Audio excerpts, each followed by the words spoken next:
Hello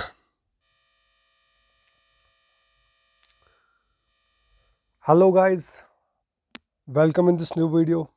कैसे हो आप सब? तो आज एक अनदर स्पेशल वीडियो लेके आया हूँ मैं। ठीक है, आज हम क्या करेंगे, एक फुल ब्रेकडाउन करेंगे। ठीक है, पूरे अपने सिविल इंजीनियरिंग सिलेबस का ब्रेकडाउन करेंगे according to the JKSSB syllabus. ठीक है ना। और इस ब्रेकडाउन में हम क्या करेंगे, मैं आपके सामने टॉपिक्स प्रेजेंट करूँगा हर सब्जेक्ट के, और मैं वेटेज के हिसाब से भी डिस्कस करूँगा, क्योंकि इससे पहले जो हमने वीडियो जो है ना वो उसमें डिस्कस कर रखा है। ठीक है, हमने पहले ही डिस्कस किया है कि आपके सामने प्रीवियस ईयर पेपर में जो है वो वेटेज क्या रही थी, और आपको अब वहाँ से भी पता चल गया होगा कि कौन से एरियाज़ जो है जिनको JKSSB जो है वो ज़्यादा टारगेट करता है। ठीक है, तो वो तो आपको इसमें से पता होगा ही। उसके अलावा अगर मैं यहाँ पे बात करूँ, ठीक है, कि एक इफेक्टिव स्ट्रैटेजी लेके हम कैसे चलेंगे। ठीक है, एक जो हमारे पास पूरा सिलेबस ब्रेकडाउन है। ठीक है, उसमें से हमारे पास जो है वेटेज भी हमें पता है। ठीक है, अब इसको हमें कैसे लेके चलना है, कैसे हमें इसको अपने प्रेपरेशन के साथ अलाइन करना है। ठीक है, एक स्ट्रैटेजी बनानी है, एक प्लानिंग बनानी है, ताकि जो है ना हम मैक्सिमम मार्क्स जो है वो सिक्योर कर पाए। ठीक है, हमारा स्कोर जो है वो मैक्सिमम हो। ठीक है, और इसी सिलेबस की हेल्प से, इसी पूरे सिलेबस ब्रेकडाउन की हेल्प से हम देखेंगे कि किस तरह से हम ईच एंड एवरी सब्जेक्ट को जो है वो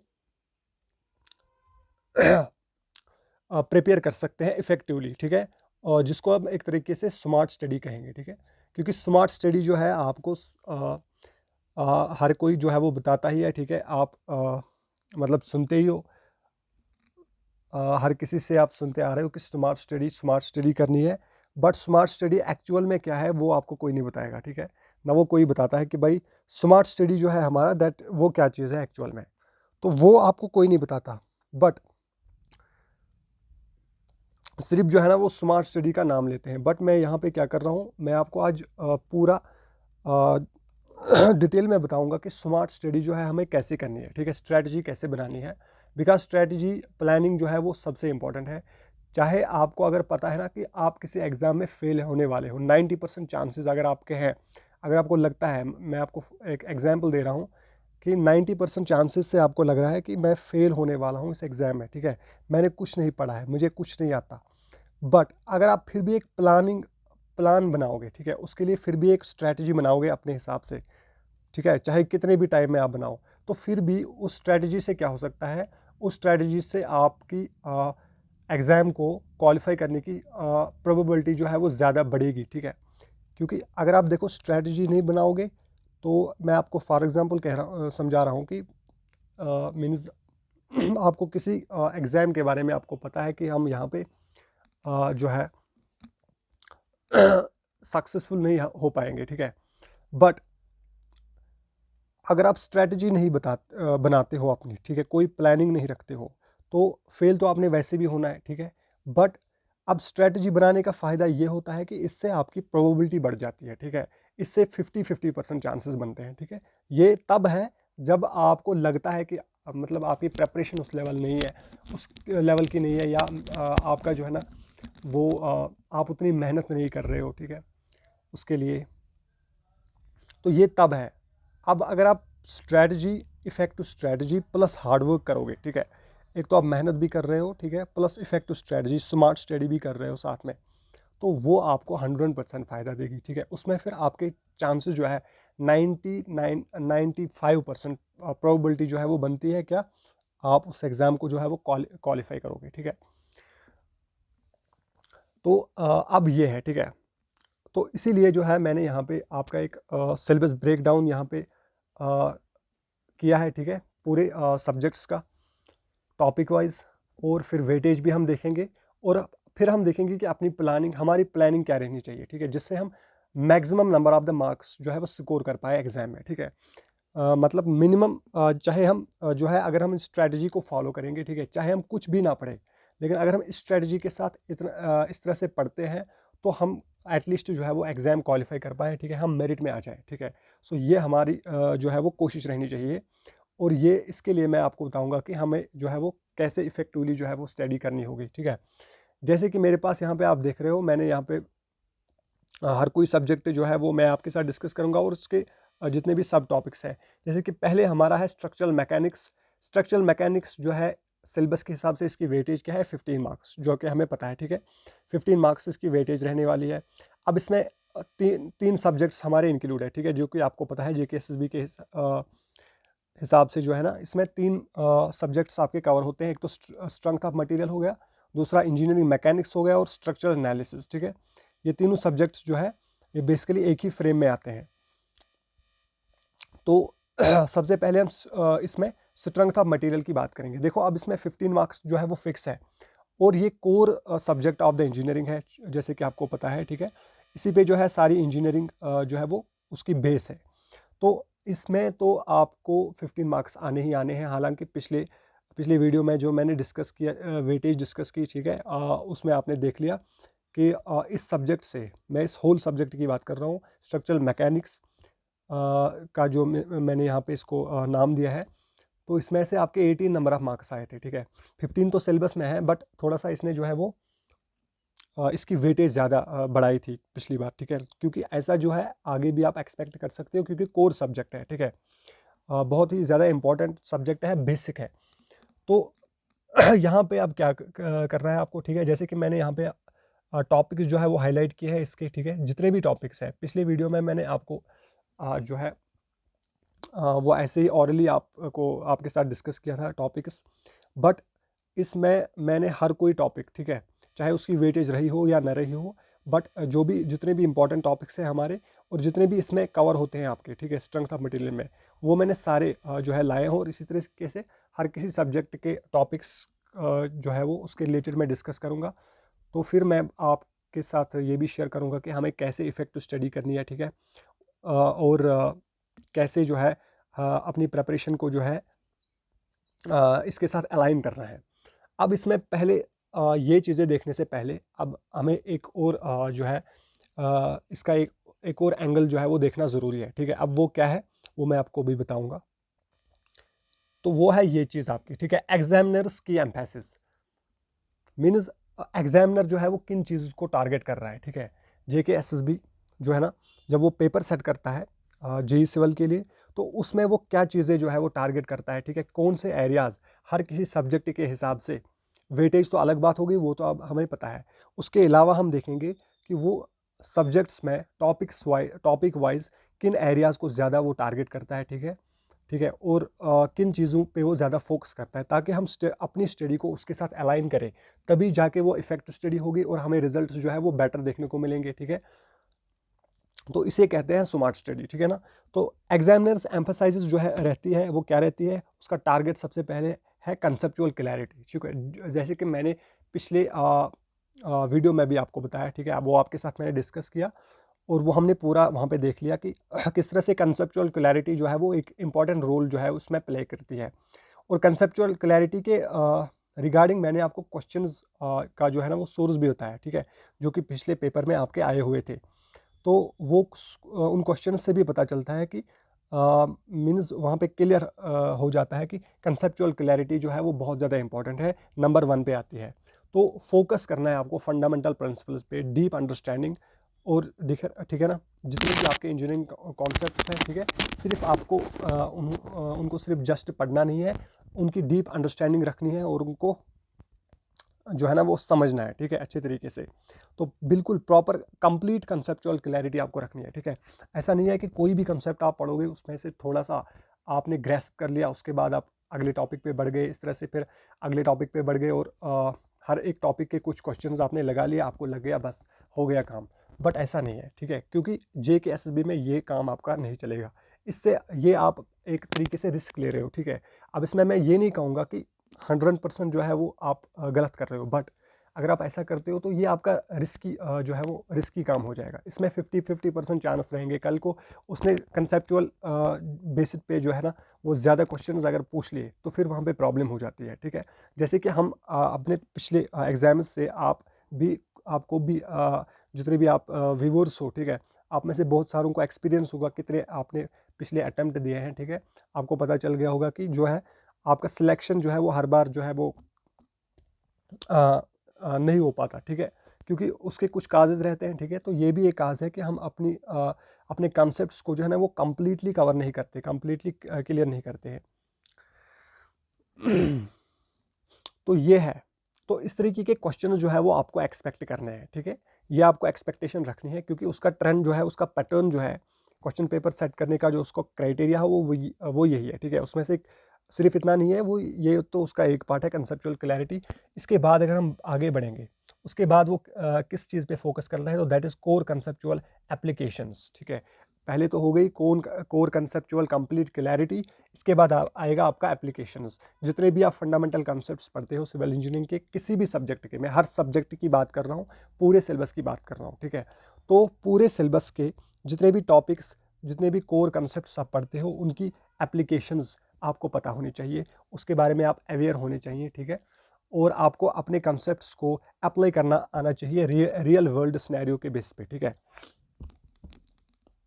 तो ये चीज़ आपको सीखनी है, ठीक है। उसके जैसे कि यहाँ पे हम देखेंगे क्वेश्चंस जो है, आपको वो इस तरह से क्वेश्चन पूछता है, वो ऐसे क्वेश्चन जो है, क्वेश्चंस में उसका ये टारगेट रहता है कि आपसे वो जो है ना वो चेक करे कि आप कैसे अपनी थ्योरेटिकल नॉलेज को प्रैक्टिकल इंजीनियरिंग सिनेरियोज में जो है ना वो अप्लाई कर पाते हो, ठीक है। इस तरह की वो प्रॉब्लम्स आपसे पूछेगा, ठीक है।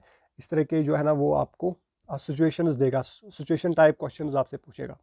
तो ये हो गया आपका कोर कंसेप्चुअल एप्लीकेशन दूसरा, ठीक है। पहला आपका क्या था, कंसेप्चुअल क्लैरिटी, ये आपको रखनी है, क्योंकि इस चीज़ पे जो है वो सबसे ज़्यादा फोकस करता है, वो उसका टारगेट रहता है। उसके बाद आता है आपका एप्लीकेशंस, उसके बाद है प्रॉब्लम सॉल्विंग स्किल, ठीक है। प्रॉब्लम सॉल्विंग स्किल जो है, इसमें आप देखोगे वो बहुत सारे क्वेश्चंस आपसे ऐसे पूछता है, ठीक है, जिसमें वो आपके प्रॉब्लम सॉल्विंग स्किल्स चेक करता है, ठीक है। न्यूमेरिकल उस टाइप के डालेगा जिसमें बहुत सारे कंसेप्ट्स आपके इन्वॉल्व होंगे, ठीक है। बहुत सारी फार्मूलाज उसमें यूज़ होती हैं, ठीक है। फिर आपको आपका जो है वो स्किल चेक करेगा कि आप किस तरह से अपने जो अभी आपने फार्मूलाज पढ़ी है, ठीक है, आप किस तरह से उनको अप्लाई करके एक सोल्यूशन तक पहुंच पाते हो, ठीक है। That is the problem solving skill, जो उसका एक और फोकस रहता है। उसके बाद जो लास्ट फोकस है उसका, that is the basic fundamentals, ठीक है। देखिए, फाउंडेशन जो है आपकी सिविल इंजीनियरिंग की, जो बेसिक है किसी भी सब्जेक्ट के रिलेटेड, वो आपकी बिल्कुल क्या होनी चाहिए, वो स्ट्रांग होनी चाहिए, ठीक है। और इस strong understanding of the fundamental concepts जो है, fundamental definitions, fundamental laws, theorems, जितने भी आपके आते हैं सिविल इंजीनियरिंग में, उनकी आपको क्या होनी चाहिए, स्ट्रांग अंडरस्टैंडिंग होनी चाहिए। और इस पे आपको क्वेश्चंस जो है वो एक्सपेक्ट करने हैं, जैसे कि आप पिछले पेपर में भी दे सकते हो, जैसे मैंने पिछले वीडियो में भी डिस्कस किया है आपके साथ, ठीक है। तो ये सारी चीज़ें वो पूछता है, ठीक है, और आपको एक्सपेक्ट करनी है। देखिए, हम यहाँ पे स्ट्रैटेजी जो लेके चलेंगे अपनी, वो एक्सपेक्टेड जो है वो उसी के हिसाब से चलेंगे, ठीक है ना। मतलब जो चीज़ हम एक्सपेक्ट करेंगे या जो चीज़ एक्सपेक्टेड है प्रीवियस एनालिसिस से, वही हम लेके चलेंगे, ठीक है ना। कुछ नया जो है हम दिमाग में सोचने की कोशिश नहीं करेंगे, ठीक है, क्योंकि उससे कुछ हमें हासिल नहीं होने वाला है, उससे हमें रिजल्ट्स नहीं मिलेंगे। तो जो एक्सपेक्टेड है हमें उसके साथ जो है वो रहना चाहिए, ठीक है, उसके साथ रिलेट करना चाहिए, दैट इज़ वेरी इंपॉर्टेंट। तो ये हो गया आपके बेसिक फंडामेंटल्स, यहाँ पे आपको डिफिनीशंस, लॉज, थ्योरीज जितने भी है वो पूछता है, ठीक है, ये आपको एक्सपेक्ट करना है। तो ये सारी चीज़ें इस अप्रोच को लेकर आपको प्रिपरेशन करनी है, ठीक है। ये तो हो गया, उसका मेन एम्फेसिस क्या है, तो यही अप्रोच से लेकर हम क्या करेंगे, हम अपनी तैयारी करेंगे, ठीक है ना। अब मैं आता हूँ डायरेक्ट कहाँ पे, तो ये तो हमने देख लिया ना, ठीक है, ये तो हमने पूरा देख लिया कि उसका फोकस, उसका मेन टारगेट क्या रहता है एग्जाम में, ठीक है।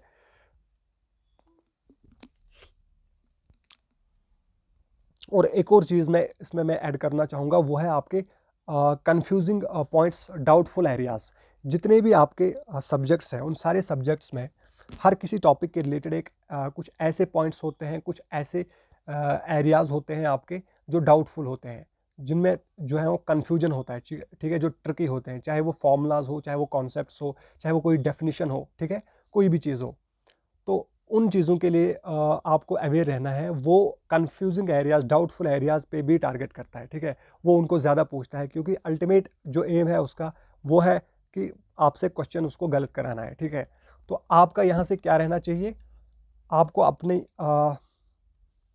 वीकनेसेस जो है वो आपको रेगुलर बेसिस पे जो है उनका एनालिसिस करना है और उनको स्ट्रॉन्ग करने की कोशिश करनी है, ठीक है। और कंफ्यूजिंग जो भी डाउटफुल एरियाज़ है उन पे आपको मेहनत करनी होगी, उन पे काम करना होगा, ताकि क्योंकि वो अगर उन एरियाज से आपके क्वेश्चन पूछता है तो आप जो है वो इजीली आंसर कर पाओ, आप उसमें कंफ्यूज ना हो, ठीक है। उसका मकसद यही है कि वो आपको कंफ्यूज करेगा, ठीक है।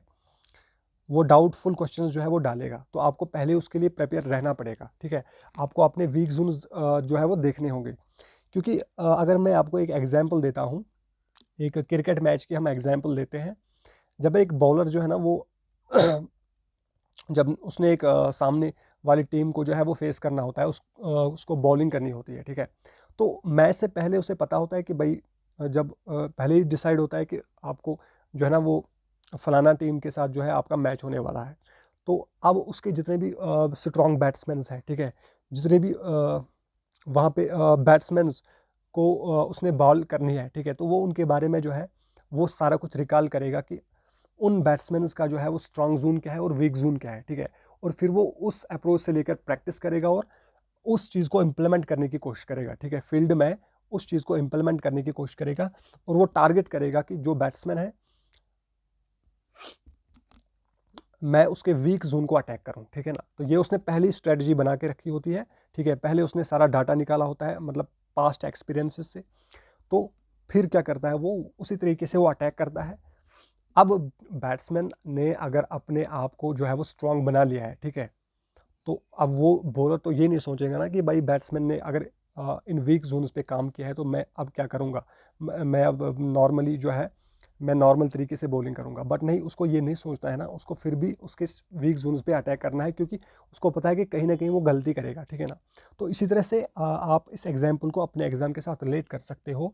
एग्जामिनर आपका क्या करता है, वो आपके डाउटफुल एरिया से क्वेश्चन पूछेगा, ठीक है ना।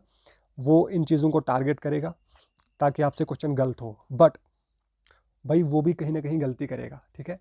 वो क्या गलती करेगा, वो इजी क्वेश्चन आपसे पूछ लेगा, ठीक है। तो आपको आपकी उस तरीके से जो है ना वो क्या होनी चाहिए, प्रेपरेशन होनी चाहिए। वो कंफ्यूजिंग चीज़ें पूछेगा, वो पेपर में जो है ना वो कुछ इरेलीवेंट चीज़ें भी पूछ सकता है, ठीक है। वो कुछ ऐसी वैल्यूज़ पूछ सकता है जो बहुत ज़्यादा रेयर होंगी, ठीक है। बट उसके साथ साथ वो ज़्यादातर जो है ना वो क्या करेगा, वो नॉर्मल चीज़ें ही पूछेगा, वो एक्सपेक्टेड चीज़ें पूछेगा, वो इजी चीज़ें पूछेगा। तो आपको जब उन चीज़ों पे जब आपका फोकस होगा, पहले आपने स्ट्रेटजी उस तरीके की होगी, तो आप उन चीज़ों को इजीली टैकल कर पाओगे, ठीक है। तो ये आपको बेनिफिट देगी। और दूसरा, आप अपने वीक जोन्स पे अगर काम करोगे, ठीक है, तो फिर वो आपके वीक जोन पे अटैक करेगा, आप यहाँ से डिफेंड कर पाओगे, ठीक है। बट जब आपने काम किया होगा, तो ये बात जो है वो ज़रूरी है। तो इसी तरह से मैंने अभी जो जो भी चीज़ें आपके साथ डिस्कस की कि एग्जामिनर का टारगेट क्या है, ठीक है, वो आप किन चीज़ों को वो टारगेट करेगा, ठीक है। उसमें से जितनी भी फंडामेंटल कॉन्सेप्ट्स की नॉलेज जो है वो आपको होनी चाहिए, ठीक है। उसके बाद आपकी आती है conceptual clarity, complete conceptual clarity होनी चाहिए। और real world scenario basis examples और उनकी एप्लीकेशन, ठीक है ना, प्रॉब्लम सॉल्विंग स्किल, और वो डाउटफुल एरियाज जितने भी हैं आपके उनको टारगेट करेगा, ठीक है। तो आपको इन चीज़ों के बारे में अवेयर रहना है और प्रिपरेशन को इस तरीके से लेके चलना है।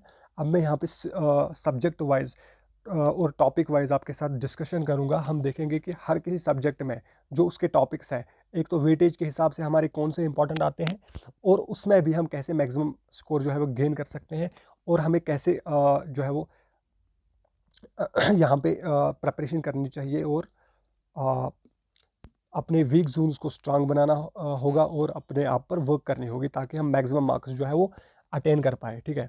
तो सबसे पहली बात आती है स्ट्रेंथ ऑफ मटेरियल की। स्ट्रेंथ ऑफ मटेरियल में जितने भी अब हमारे पास आपके सामने आप देख रहे हो जितने भी टॉपिक्स है, पहला है प्रॉपर्टीज ऑफ मटेरियल, ठीक है। उसके बाद आता है stress and strain, principal stresses and strain, theory of simple bending, shear force and bending moment, theory of columns, thin cylinders और फेल्योर थ्योरीज, ठीक है, ये है।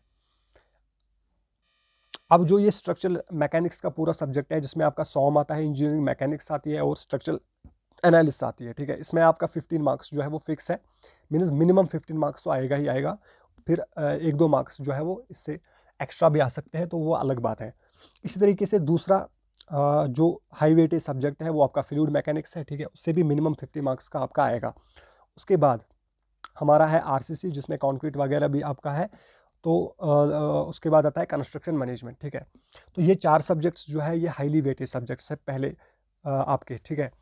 और इनसे आप मान के चलो, ठीक है, ये जो 4 सब्जेक्ट्स है ना, इनसे आपका 60 मार्क्स, ठीक है, एग्जैक्टली मैं कह रहा हूँ, एग्जैक्टली 60 मार्क्स जो है वो इन्हीं से आता है, आपका इन्हीं से कवर होता है।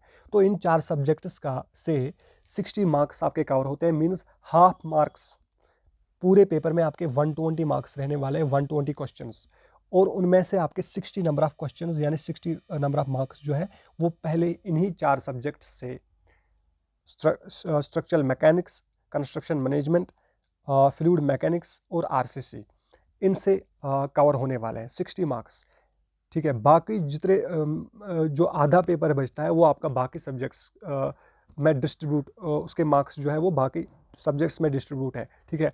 और ये आधा पेपर जो है वो इन्हीं 4 सब्जेक्ट्स में डिस्ट्रीब्यूट है, मीन्स इन 4 सब्जेक्टों में आपको लगभग मिनिमम 50 मार्क्स जो है वो टारगेट करने ही करने हैं, ठीक है। मीन्स आपको इस तरह से हमें, अब हम देखेंगे, अभी हम डिस्कस करेंगे कि किस तरह से हम एक इफेक्टिव स्ट्रैटेजिक प्लान बनाएंगे जिससे हम मैक्सिमम 50 मार्क्स या मिनिमम 50 मार्क्स इन 4 सब्जेक्ट से जो है वो कवर कर सके, वो गेन कर सके एग्जाम में, ठीक है ना। अगर हमें इन 4 सब्जेक्ट्स पे जो है वो इतना जो है वो कमांड होगी कि हम 50 मार्क्स जो है वो मिनिमम जो है इनसे अपना गेन कर सकते हैं, तो फिर हमारी जो है वो बहुत ज़्यादा जो है वो प्रॉब्लम सॉल्व हो जाएगी, ठीक है ना। तो अब मैं अगर बाकी सब्जेक्ट्स की बात करूँगा तो वहाँ पे हम फिर अलग से डिस्कस करेंगे कि कौन से सब्जेक्ट में हम कितने मैक्सिमम नंबर ऑफ मार्क्स जो है वो गेन कर सकते हैं, ठीक है।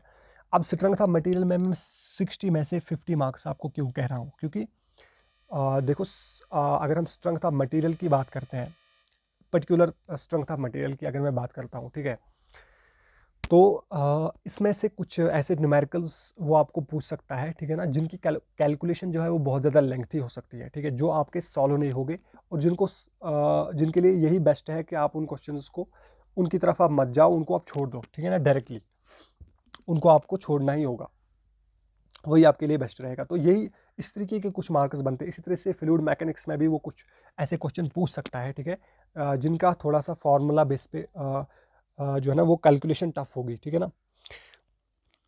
तो यही आपके 5-10 मार्क्स बन सकते हैं, और इसी तरह से आरसीसी में भी हो सकता है, ठीक है। तो ये 5-10 मार्क्स आपके बन सकते हैं जो आपसे शायद छूट सके। मैं बोलता हूँ, अभी मैं मिनिमम बोल रहा हूँ, ठीक है। हो सकता है वो फिर इस तरह के क्वेश्चन जो है वो ना पूछे आपसे, ठीक है, वो इतने ज़्यादा हाईली जो है वो ट्रिकी न्यूमेरिकल्स ना पूछे, वो इजी पूछे, तो फिर आपका हो जाएगा। तो इसलिए मैं कह रहा हूँ मिनिमम जो है, अगर ये मार्क्स अगर हम छोड़ भी देंगे तो फिर भी मिनिमम 50 मार्क्स जो है वो हम इन 4 सब्जेक्ट से गेन कर सकते हैं। अब अगर हम पहले सब्जेक्ट की बात करेंगे, जो हमारा पहले हाईली वेटेड सब्जेक्ट है स्ट्रक्चरल मैकेनिक्स, जिसमें आपका सॉम, इंजीनियरिंग मैकेनिक्स और स्ट्रक्चरल एनालिसिस आता है। इसमें भी हमें सबसे पहले प्रेफरेंस किसको देनी है, that is the strength of material, क्योंकि इससे आपने देखा पिछले वीडियो में मैंने जो वेटेज डिस्कस की वो कितनी थी आपकी, तो वो 9 मार्क्स का आया था, ठीक है ना, 9 मार्क्स का यहीं से आया था आपका। और इसमें भी आपके कौन कौन से टॉपिक्स जो है वो इंपॉर्टेंट है, जो हमने पिछली बार डिस्कस किए। तो उसमें आपका आता है स्ट्रेस एंड स्ट्रेन, ठीक है, principal stresses and strains, theory of simple bending, shear force and bending moment और थ्योरी ऑफ कॉलम्स। अब इसके अलावा जो बाकी टॉपिक्स है वो मिसलिनियस है, जैसे कि थिन सिलेंडर्स है और फेलियर थ्योरीज है, प्रॉपर्टीज ऑफ मटेरियल्स है, ठीक है। अब मैं ये नहीं कह रहा हूँ कि आपको जो ये मिसलिनियस टॉपिक्स है, ठीक है, भाई आपको इन मिसलिनियस टॉपिक्स को जो है ना वो नहीं पढ़ना है, ठीक है, या इनको छोड़ देना है, मैं ये हरगिज़ नहीं कह रहा हूँ। बट कहने का मतलब ये है कि इन टॉपिक्स को आप थोड़ा सा बाद में प्रेफरेंस दो, ठीक है। पहले आप इन टॉपिक्स पे अपनी कमांड जो है वो होल्ड जो है वो रखो, ठीक है, फुल होल्ड आप बनाओ पहले इन टॉपिक्स पे, इन पे अपनी कमांड जो है वो ज़बरदस्त बनाओ, ठीक है ना। इनको अच्छे से प्रिपेयर करो, बाद में आप उन टॉपिक्स की तरफ जा सकते हो। और उन टॉपिक्स को भी आपने किस तरह से पढ़ना है, एक जनरल में आपको पढ़ना है, ठीक है। अगर आपके पास टाइम नहीं है तो, अगर टाइम है तो फिर उनको भी डिटेल में पढ़ सकते हो, अच्छे से पढ़ सकते हो। बट इन सब्जेक्ट्स में जो है वो कोई कमी नहीं रहनी चाहिए, ठीक है, क्योंकि इन्हीं सब्जेक्ट्स से आपके पिछले पेपर में तो इन्हीं टॉपिक से जो है वो मार्क्स, पूरे मार्क्स जो है स्ट्रेंथ ऑफ मटेरियल के 9 मार्क्स इन्हीं सब्जेक्ट जो है टॉपिक से आए थे, ठीक है। और इन टॉपिक्स में भी जो फिर ज़्यादा इंपॉर्टेंट है, ठीक है, वो आपका कौन सा है, share force and bending movement पहले नंबर पे आएगा, सिंपल बेंडिंग जो है वो दूसरे नंबर पे आएगी, थ्योरी ऑफ कॉलम्स तीसरे नंबर पे आपका आएगा, ठीक है।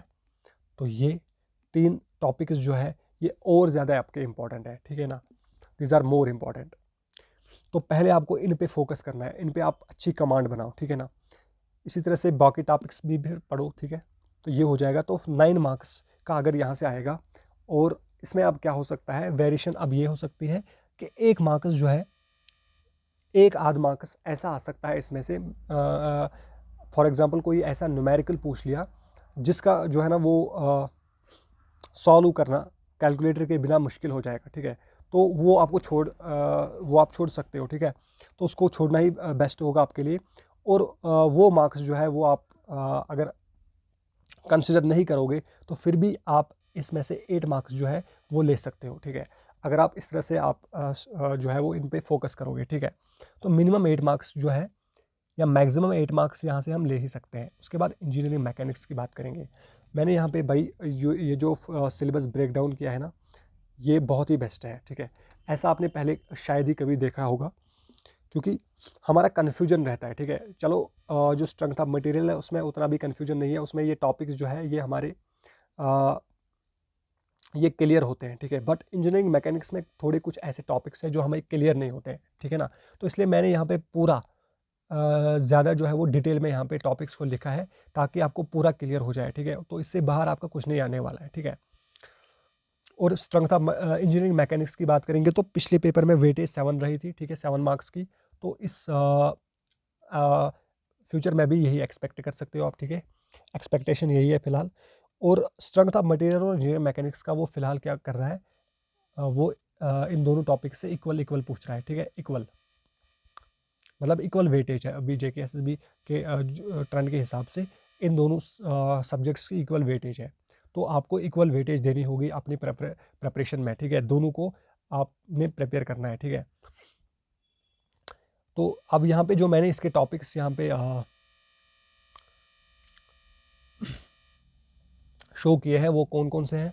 आपका फोर्स सिस्टम हो गया, ठीक है। Force systems, laws and theorems जो कि भी फोर्स के रिलेटेड है, trusses and frames, friction, simple machines, linear motion, moment of inertia, centroid, free body diagrams, equilibrium, rigid body उसका जो कॉन्सेप्ट है, ठीक है। क्योंकि इंजीनियरिंग मैकेनिक्स में जो एक फंडामेंटल कॉन्सेप्ट है रिजिड बॉडी का, ठीक है, वो क्या होता है वो आपको पता होना चाहिए। रिएक्शंस वगैरह हम कैलकुलेट कैसे करते हैं फोर्सेस पे, ठीक है।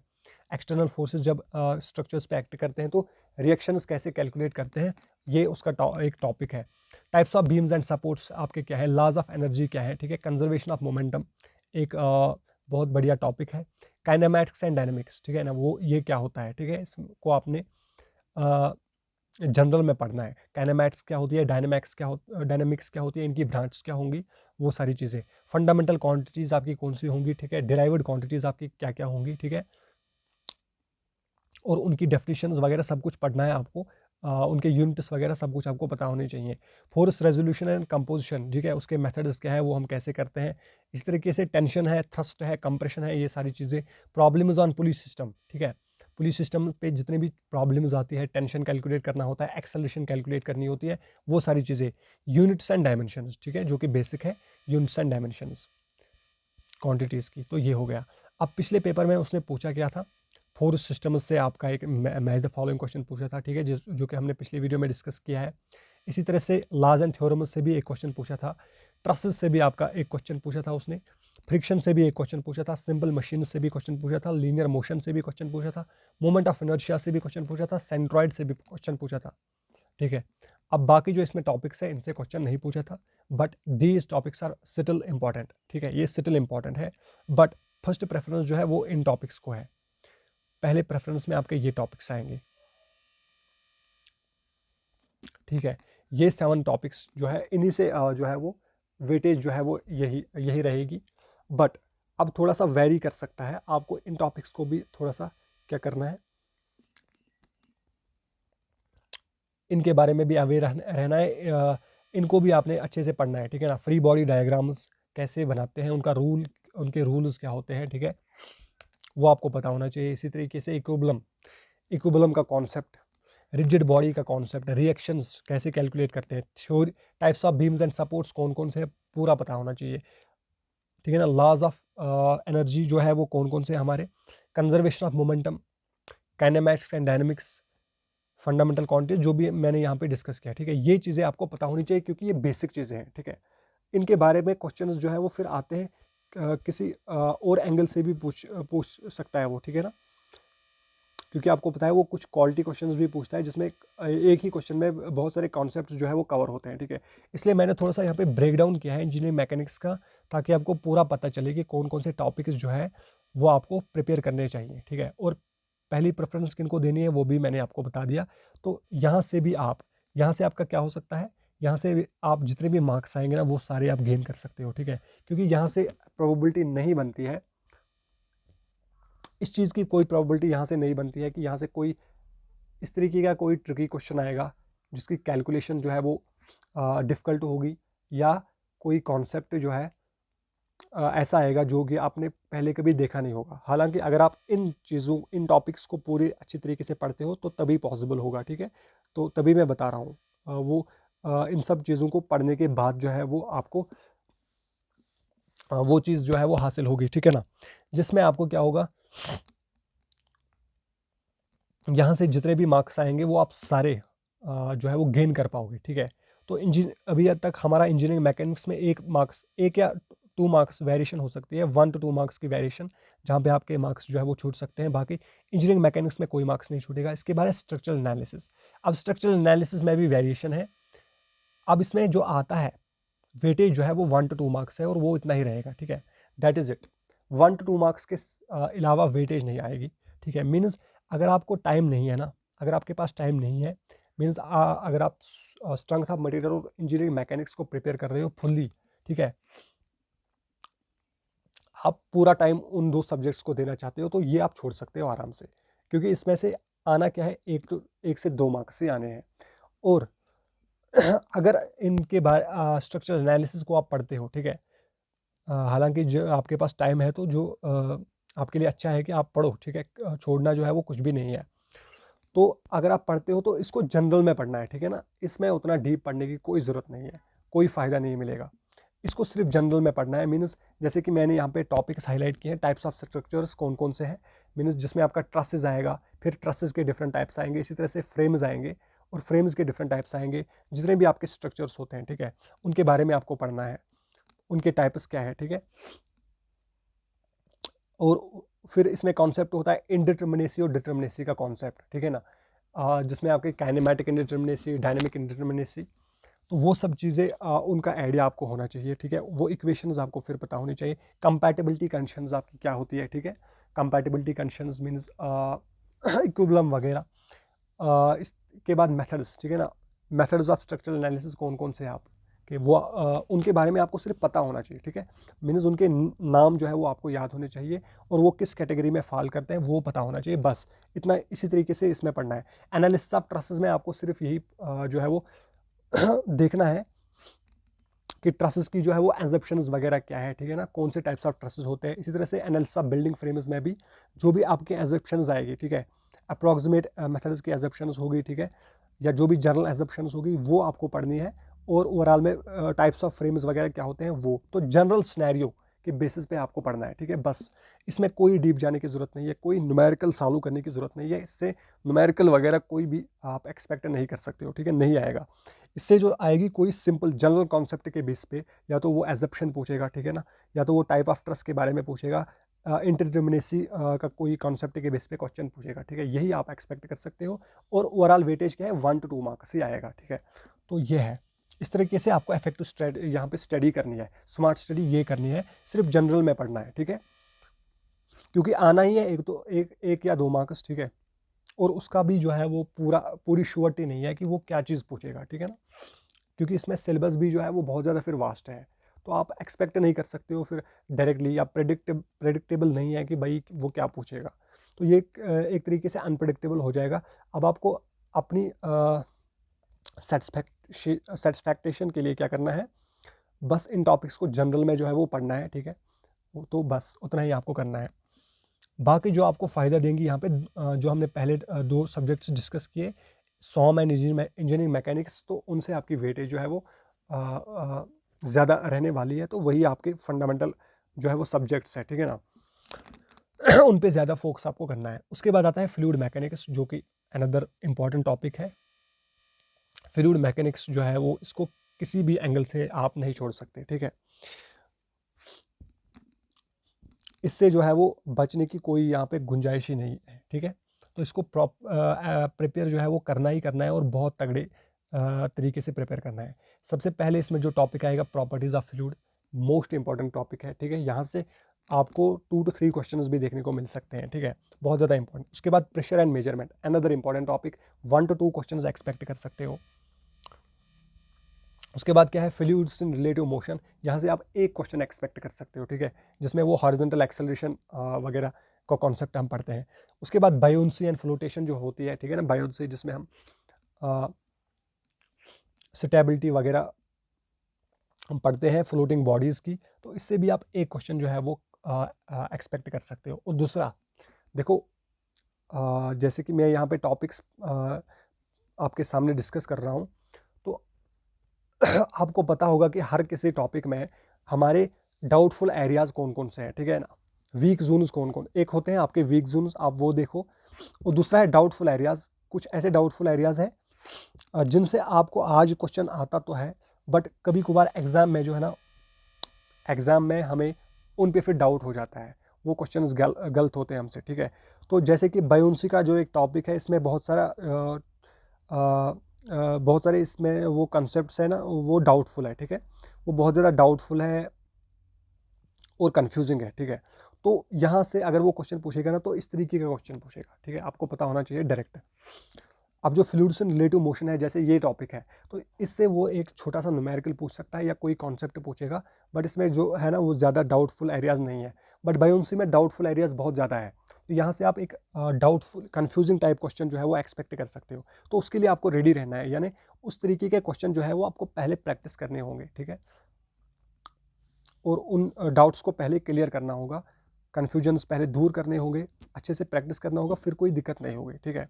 बट ये कब कर पाओगे, जब आपको पता होगा, जब आप अवेयर होगे कौन से डाउट एरियाज़ हैं, ठीक है ना, कैसे डाउट एरियाज़ के मतलब हमें डाउट एरियाज़ के बारे में भी अवेयर रहना है और प्रिपरेशन करनी है, तब जाके जो है वो मामला जो है वो सॉर्ट होगा, ठीक है ना। ड्रैग एंड लिफ्ट की बात करेंगे, तो यहाँ से कौन सा क्वेश्चन आता है, एक कंसेप्चुअल क्लैरिटी बेसिस पे क्वेश्चन आता है, ठीक है। तो यहाँ पे आपको ज़्यादा कंसेप्चुअल क्लैरिटी पे फोकस करना है, ठीक है। बायोन्सी जो है वो बेसिकली इजी है, उसमें कंसेप्चुअल क्लैरिटी मतलब कोई उतना बड़ा कॉन्सेप्ट नहीं है, वो इजी है, बट वो क्या है, वो कंफ्यूजिंग है, जैसे कि मैंने बोला, ठीक है ना, क्योंकि वो कंफ्यूजिंग चीज़ों को टारगेट करता है, ठीक है। जहाँ पे कंसेप्ट इंपॉर्टेंट है वहाँ पे वो उसको टारगेट करेगा। तो इस तरीके से आपको अपनी प्रिपरेशन लेके चलनी है। बाउंड्री लेयर थ्योरी में बात करेंगे, तो बाउंड्री लेयर थ्योरी ऐसा टॉपिक है, नहीं पूछा है, ठीक है। पिछले पेपर्स अगर हम देखेंगे तो यहाँ से क्वेश्चन जो है वो जनरली नहीं आते हैं, पिछले पेपर में भी कोई क्वेश्चन नहीं आया था यहाँ से। बट अगर आप क्वेश्चन एक्सपेक्ट कर सकते हो, एक्सपेक्ट किया भी जा सकता है, तो सिंपल सा क्वेश्चन ही यहाँ से आएगा, ठीक है। उतना भी वो यहाँ से कोई टफ क्वेश्चन नहीं पूछेगा, हालांकि एक थोड़ा सा टफ टॉपिक है, ठीक है। इसमें बहुत सारी चीज़ें ऐसी हैं जो कि बहुत ज़्यादा टफ है, बट वो अगर पूछेगा तो सिंपल ही पूछेगा, ठीक है। तो इसके बारे में भी थोड़ा सा आपको अच्छे से पढ़ना होगा, मतलब जनरल में जो है वो कंसेप्चुअल क्लैरिटी रखो, और जनरल में जो है अपनी वो नॉलेज रखो, ठीक है ना। फ्लूइड काइनेमैटिक्स की अगर हम बात करेंगे, इसमें आपकी आती है कंटिन्यूटी इक्वेशन वगैरह, वो बहुत ज़्यादा इंपॉर्टेंट है, ठीक है, दैट्स वेरी मच इंपॉर्टेंट, वो उस पर ज़्यादा आपको फोकस करना है, ठीक है। कंटिन्यूटी इक्वेशन पे क्वेश्चन पूछता है, बाकी उसमें जो टर्मिनोलॉजी है, ठीक है, स्टेडी फ्लो क्या होता है आपका, ठीक है, अनस्टेडी फ्लो क्या होता है, वो सारी चीज़ें वो बहुत ज़्यादा ज़रूरी है। फ्लूइड डायनेमिक्स की अगर मैं बात करूँगा, फ्लूइड डायनेमिक्स, तो फ्लूइड डायनेमिक्स में आपकी बर्नौली थ्योरम, ठीक है, बर्नौली थ्योरम हो गई, वो इंपॉर्टेंट है, सबसे ज़्यादा इंपॉर्टेंट, ठीक है, वहाँ से एक कंसेप्चुअल क्वेश्चन पूछता है और न्यूमेरिकल भी वहाँ से पूछ सकता है। ठीक है, तो बर्नौली थ्योरम पे जितने भी न्यूमेरिकल है आपको प्रैक्टिस करने चाहिए। ठीक है, उसके रिलेटेड जितने भी कॉन्सेप्ट्स है वो आपको क्लियर रखने चाहिए, कंसेप्चुअल क्वेश्चन प्रैक्टिस करने चाहिए उसके रिलेटेड, और न्यूमेरिकल टाइप। ठीक है, जिसमें बर्नौली थ्योरम आपको अप्लाई करनी हो। ठीक है, तो वही, और कुछ रियल सिनेरियो बेसिस क्वेश्चन आप प्रैक्टिस कर सकते हो। ठीक है, जिनमें क्या होगी, जिनमें बर्नौली थ्योरम जो है वो एप्लीकेबल होती है। और फ्लूइड डायनेमिक्स में बहुत सारे और भी कॉन्सेप्ट्स हैं। ठीक है, जो कि थोड़े बहुत आपके क्या है, थोड़े बहुत हम कह सकते हैं कि वो कॉम्प्लिकेटेड है। ठीक है, तो बट वो इजी पूछता है। ठीक है, तो वो डीप नहीं पूछेगा, ये आपको जहन में रखना है। और आपको डीप चीज़ों के लिए जाने की ज़रूरत भी नहीं है, क्योंकि कोई जो भी टफ़ चीज़ होती है, कोई टफ़ कॉन्सेप्ट होता है, तो वो किसी को नहीं आती है। ठीक है, ऐसा नहीं होता है, वो आती ही नहीं है किसी को। अगर आप उन चीज़ों पे अपना टाइम वेस्ट कर रहे हो तो फिर कोई फ़ायदा नहीं होगा। ठीक है, आपका लॉस होगा, आप एग्ज़ाम में जो है वो मैक्सिमम मार्क्स गेन नहीं कर पाओगे। तो मैक्सिमम मार्क्स कहाँ से गेन होते हैं भाई, जो जनरल चीज़ें होती है वो पढ़ो। ठीक है, जो सिंपल कॉन्सेप्ट्स है उनको आप अच्छे से पढ़ो, उनको याद रखो, उनमें आपको गलती नहीं होनी चाहिए। मतलब जो चीज़ सबको आती है ना, वो ही आपको करनी है और उसी में आपको मास्टर बनना है। ठीक है, उसी में आपको बेस्ट करना है। उसके बाद आता है डायमेंशन एनालिसिस। ये चैप्टर इंपॉर्टेंट है, पिछली बार 2 क्वेश्चन यहाँ से आए थे। ठीक है, अब यहाँ से 2 क्वेश्चन देखो, एक यहाँ से एक न्यूमेरिकल क्वेश्चन आया था जिसमें आपका प्रॉब्लम सॉल्विंग स्किल और दूसरा रियल एप्लीकेशन जो है वो कवर होती है। और दूसरा क्वेश्चन जो यहाँ से आया था वो थोड़ा सा कन्फ्यूजिंग टाइप है। ठीक है, उसमें आपको डायमेंशंस पता होने चाहिए थे बहुत सारे क्वांटिटीज़ के। क्वेश्चन तो बेसिक था, बट वो क्या है, वो कन्फ्यूजिंग है। ठीक है, तो इसमें कन्फ्यूजिंग एरिया आता है, तो इसलिए वो यहाँ से क्वेश्चन पूछ रहा है। ठीक है, तो आप जो है इस तरीके से समझ सकते हो। ठीक है, उसका कैसा है, पूछने का जो है वो पैटर्न क्या है, क्राइटेरिया क्या है। उसके बाद मैं पाइप फ्लो की बात करूंगा, तो ये मोस्ट इंपॉर्टेंट टॉपिक है यहाँ से फ्लूइड मैकेनिक्स का, पाइप फ्लो। पाइप फ्लो से वो क्या करता है, पाइप फ्लो से वो क्वेश्चन जो है वो पूछता है। और जितने भी पाइप रिलेटेड प्रॉब्लम्स हैं, ठीक है, वो आपको सॉल्व करनी चाहिए। ठीक है, और इसमें से ज़्यादा कंफ्यूजिंग जो है वो या डाउटफुल एरियाज़ नहीं है, बट इसमें ज़्यादा प्रैक्टिकल सिनेरियो के बेस पे क्वेश्चंस आते हैं। ठीक है, न्यूमेरिकल्स आपसे पूछ लिए, पाइप प्रॉब्लम्स जहाँ पे आपको सॉल्व करनी है। ठीक है, वो चीज़ें,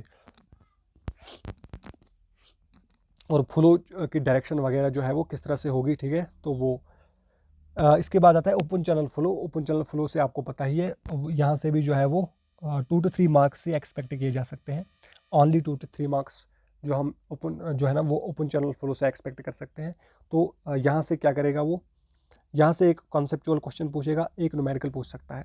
न्यूमेरिकल जो यहाँ से आते हैं थोड़े से वो ट्रिकी होते हैं, क्योंकि इनमें ओपन चैनल फ्लो में जो हम फार्मूलाज वगैरह पढ़ते हैं, क्रिटिकल डेप्थ की फार्मूला हो गई। ठीक है, डिस्चार्ज की, तो उसमें थोड़ा सा कॉम्प्लिकेशन है। ठीक है, मीन्स सॉल्व करने के लिए जो है वो थोड़ा सा कॉम्प्लिकेटेड होते हैं, तो उस पर आपको ज़्यादा जो है वो टाइम ज़ाया करना नहीं चाहिए। ठीक है, ऐसे क्वेश्चंस को आप सॉल्व करो। ठीक है, बट जो क्वेश्चंस आपको लगते हैं कि कैलकुलेशन इनकी जो है वो बहुत ज़्यादा डिफिकल्ट है, कैलकुलेटर के बिना सॉल्व नहीं होगी, तो वो छोड़ दो। ठीक है, उनके पीछे टाइम बर्बाद करने की कोई ज़रूरत नहीं है।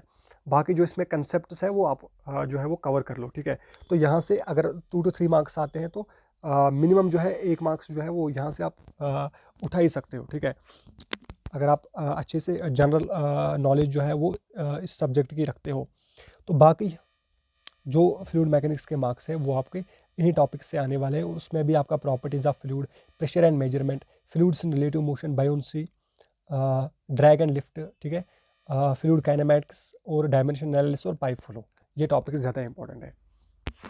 तो यहाँ से भी 15 मार्क्स का वेटेज रहता है। ठीक है, सिलेबस के हिसाब से।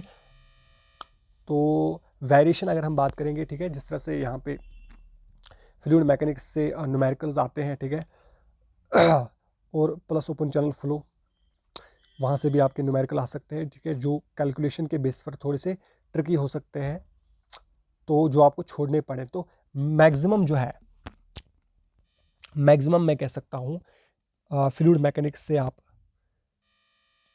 12 मार्क्स जो है वो ले सकते हो। ठीक है, आराम से 12 मार्क्स यहाँ से लिए जा सकते हैं। और पहले सब्जेक्ट जो हमने डिस्कस किया, ठीक है, वहाँ से कितने मार्क्स आप मैक्सिमम गेन कर सकते हो।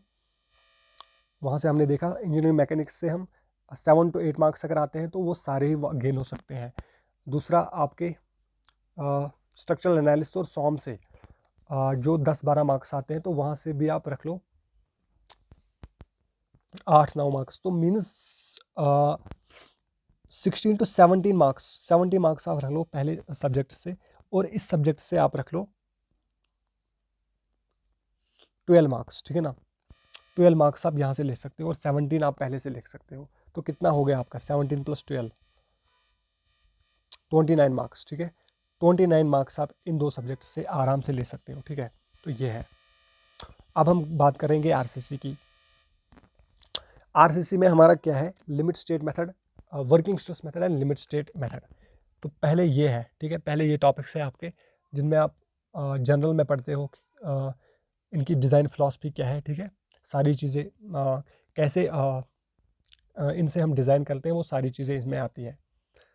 उसके बाद बीम डिज़ाइन है, चाहे वो सिंगली रिइंफोर्स्ड है या डबली रिइंफोर्स्ड है, ठीक है, वर्किंग स्ट्रेस मेथड से है या लिमिट स्टेट मेथड से है, दोनों से।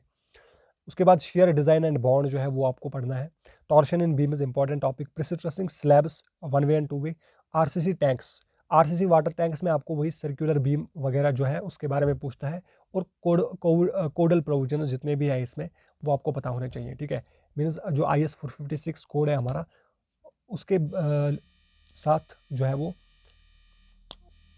उसके बारे में आपको अवेयर रहना है, ठीक है। वो चीज़ें जो है वो उससे कोई वैल्यू वगैरह जो है वो पूछता है। तो आरसीसी भी अगर हम बात करेंगे तो आरसीसी से 1-2 न्यूमेरिकल ऐसे आ सकते हैं, हो सकता है वो पूछे बीम डिज़ाइन या कहीं से, जो थोड़े से ट्रिकी हो सकते हैं, ठीक है। तो उनको छोड़ करके बाकी जितने भी यहाँ से क्वेश्चन आएंगे वो आप सारे कर लोगे, ठीक है ना। अब आरसीसी में जो कंक्रीट और सीमेंट हमारा इन्वॉल्व है, ये सारा आपका 50 मार्क्स का आता है, ठीक है। अभी हम कंक्रीट का देखते हैं। तो आरसीसी में अभी हमने देखा 1 to 2 मार्क्स जो है आपकी वेरिएशन हो सकती है, ठीक है, वो आपके कम पड़ सकते हैं उसमें, मतलब छोड़ने पड़ सकते हैं उसमें। अच्छा, कंक्रीट की अगर मैं बात करूंगा तो इसमें आपका क्या आएगा, टाइप्स एंड प्रॉपर्टीज कंक्रीट की है, non destructive tests, lab tests, workability, design mix, concrete strengths जितने भी हैं, एडमिक्सचर्स, ये सारे टॉपिक्स हम इसमें पढ़ते हैं। तो इसमें कोई टॉपिक कोई क्वेश्चन जो है वो छूट नहीं सकता मेरे हिसाब से, ठीक है ना, नहीं छूटना चाहिए। अगर आप अच्छे से जो है वो इसको प्रिपेयर करते हो तो नहीं छूटना चाहिए। सीमेंट में भी जो है वो टाइप्स के बारे में पूछेगा, प्रॉपर्टीज़, एडमिक्सचर्स, इसके टेस्ट्स और इसके स्ट्रेंथ्स के बारे में, तो इसमें भी कोई आपका नहीं छूटना चाहिए। तो ओवरऑल जो यहाँ से 15 मार्क्स आने हैं इस पूरे सब्जेक्ट से, आरसीसी, कंक्रीट और सीमेंट, जो 50 मार्क्स यहाँ से आने हैं उसमें आप आराम से कितने ले सकते हो, 2 मार्क्स का मैं वेरिएशन रखता हूँ, तो इसमें भी आप 13 मार्क्स जो है वो इजीली ले सकते हो। 29 जो है वो हमारा पिछले सब्जेक्ट तक आए थे, यहाँ से अगर हम 13 और ऐड करते हैं तो कितने बनते हैं हमारे 42 मार्क्स अभी तक आपके हो गए, ठीक है। 42 मार्क्स अभी 3 ही सब्जेक्ट्स हमने देखे हैं, और ये मैं बात कर रहा हूँ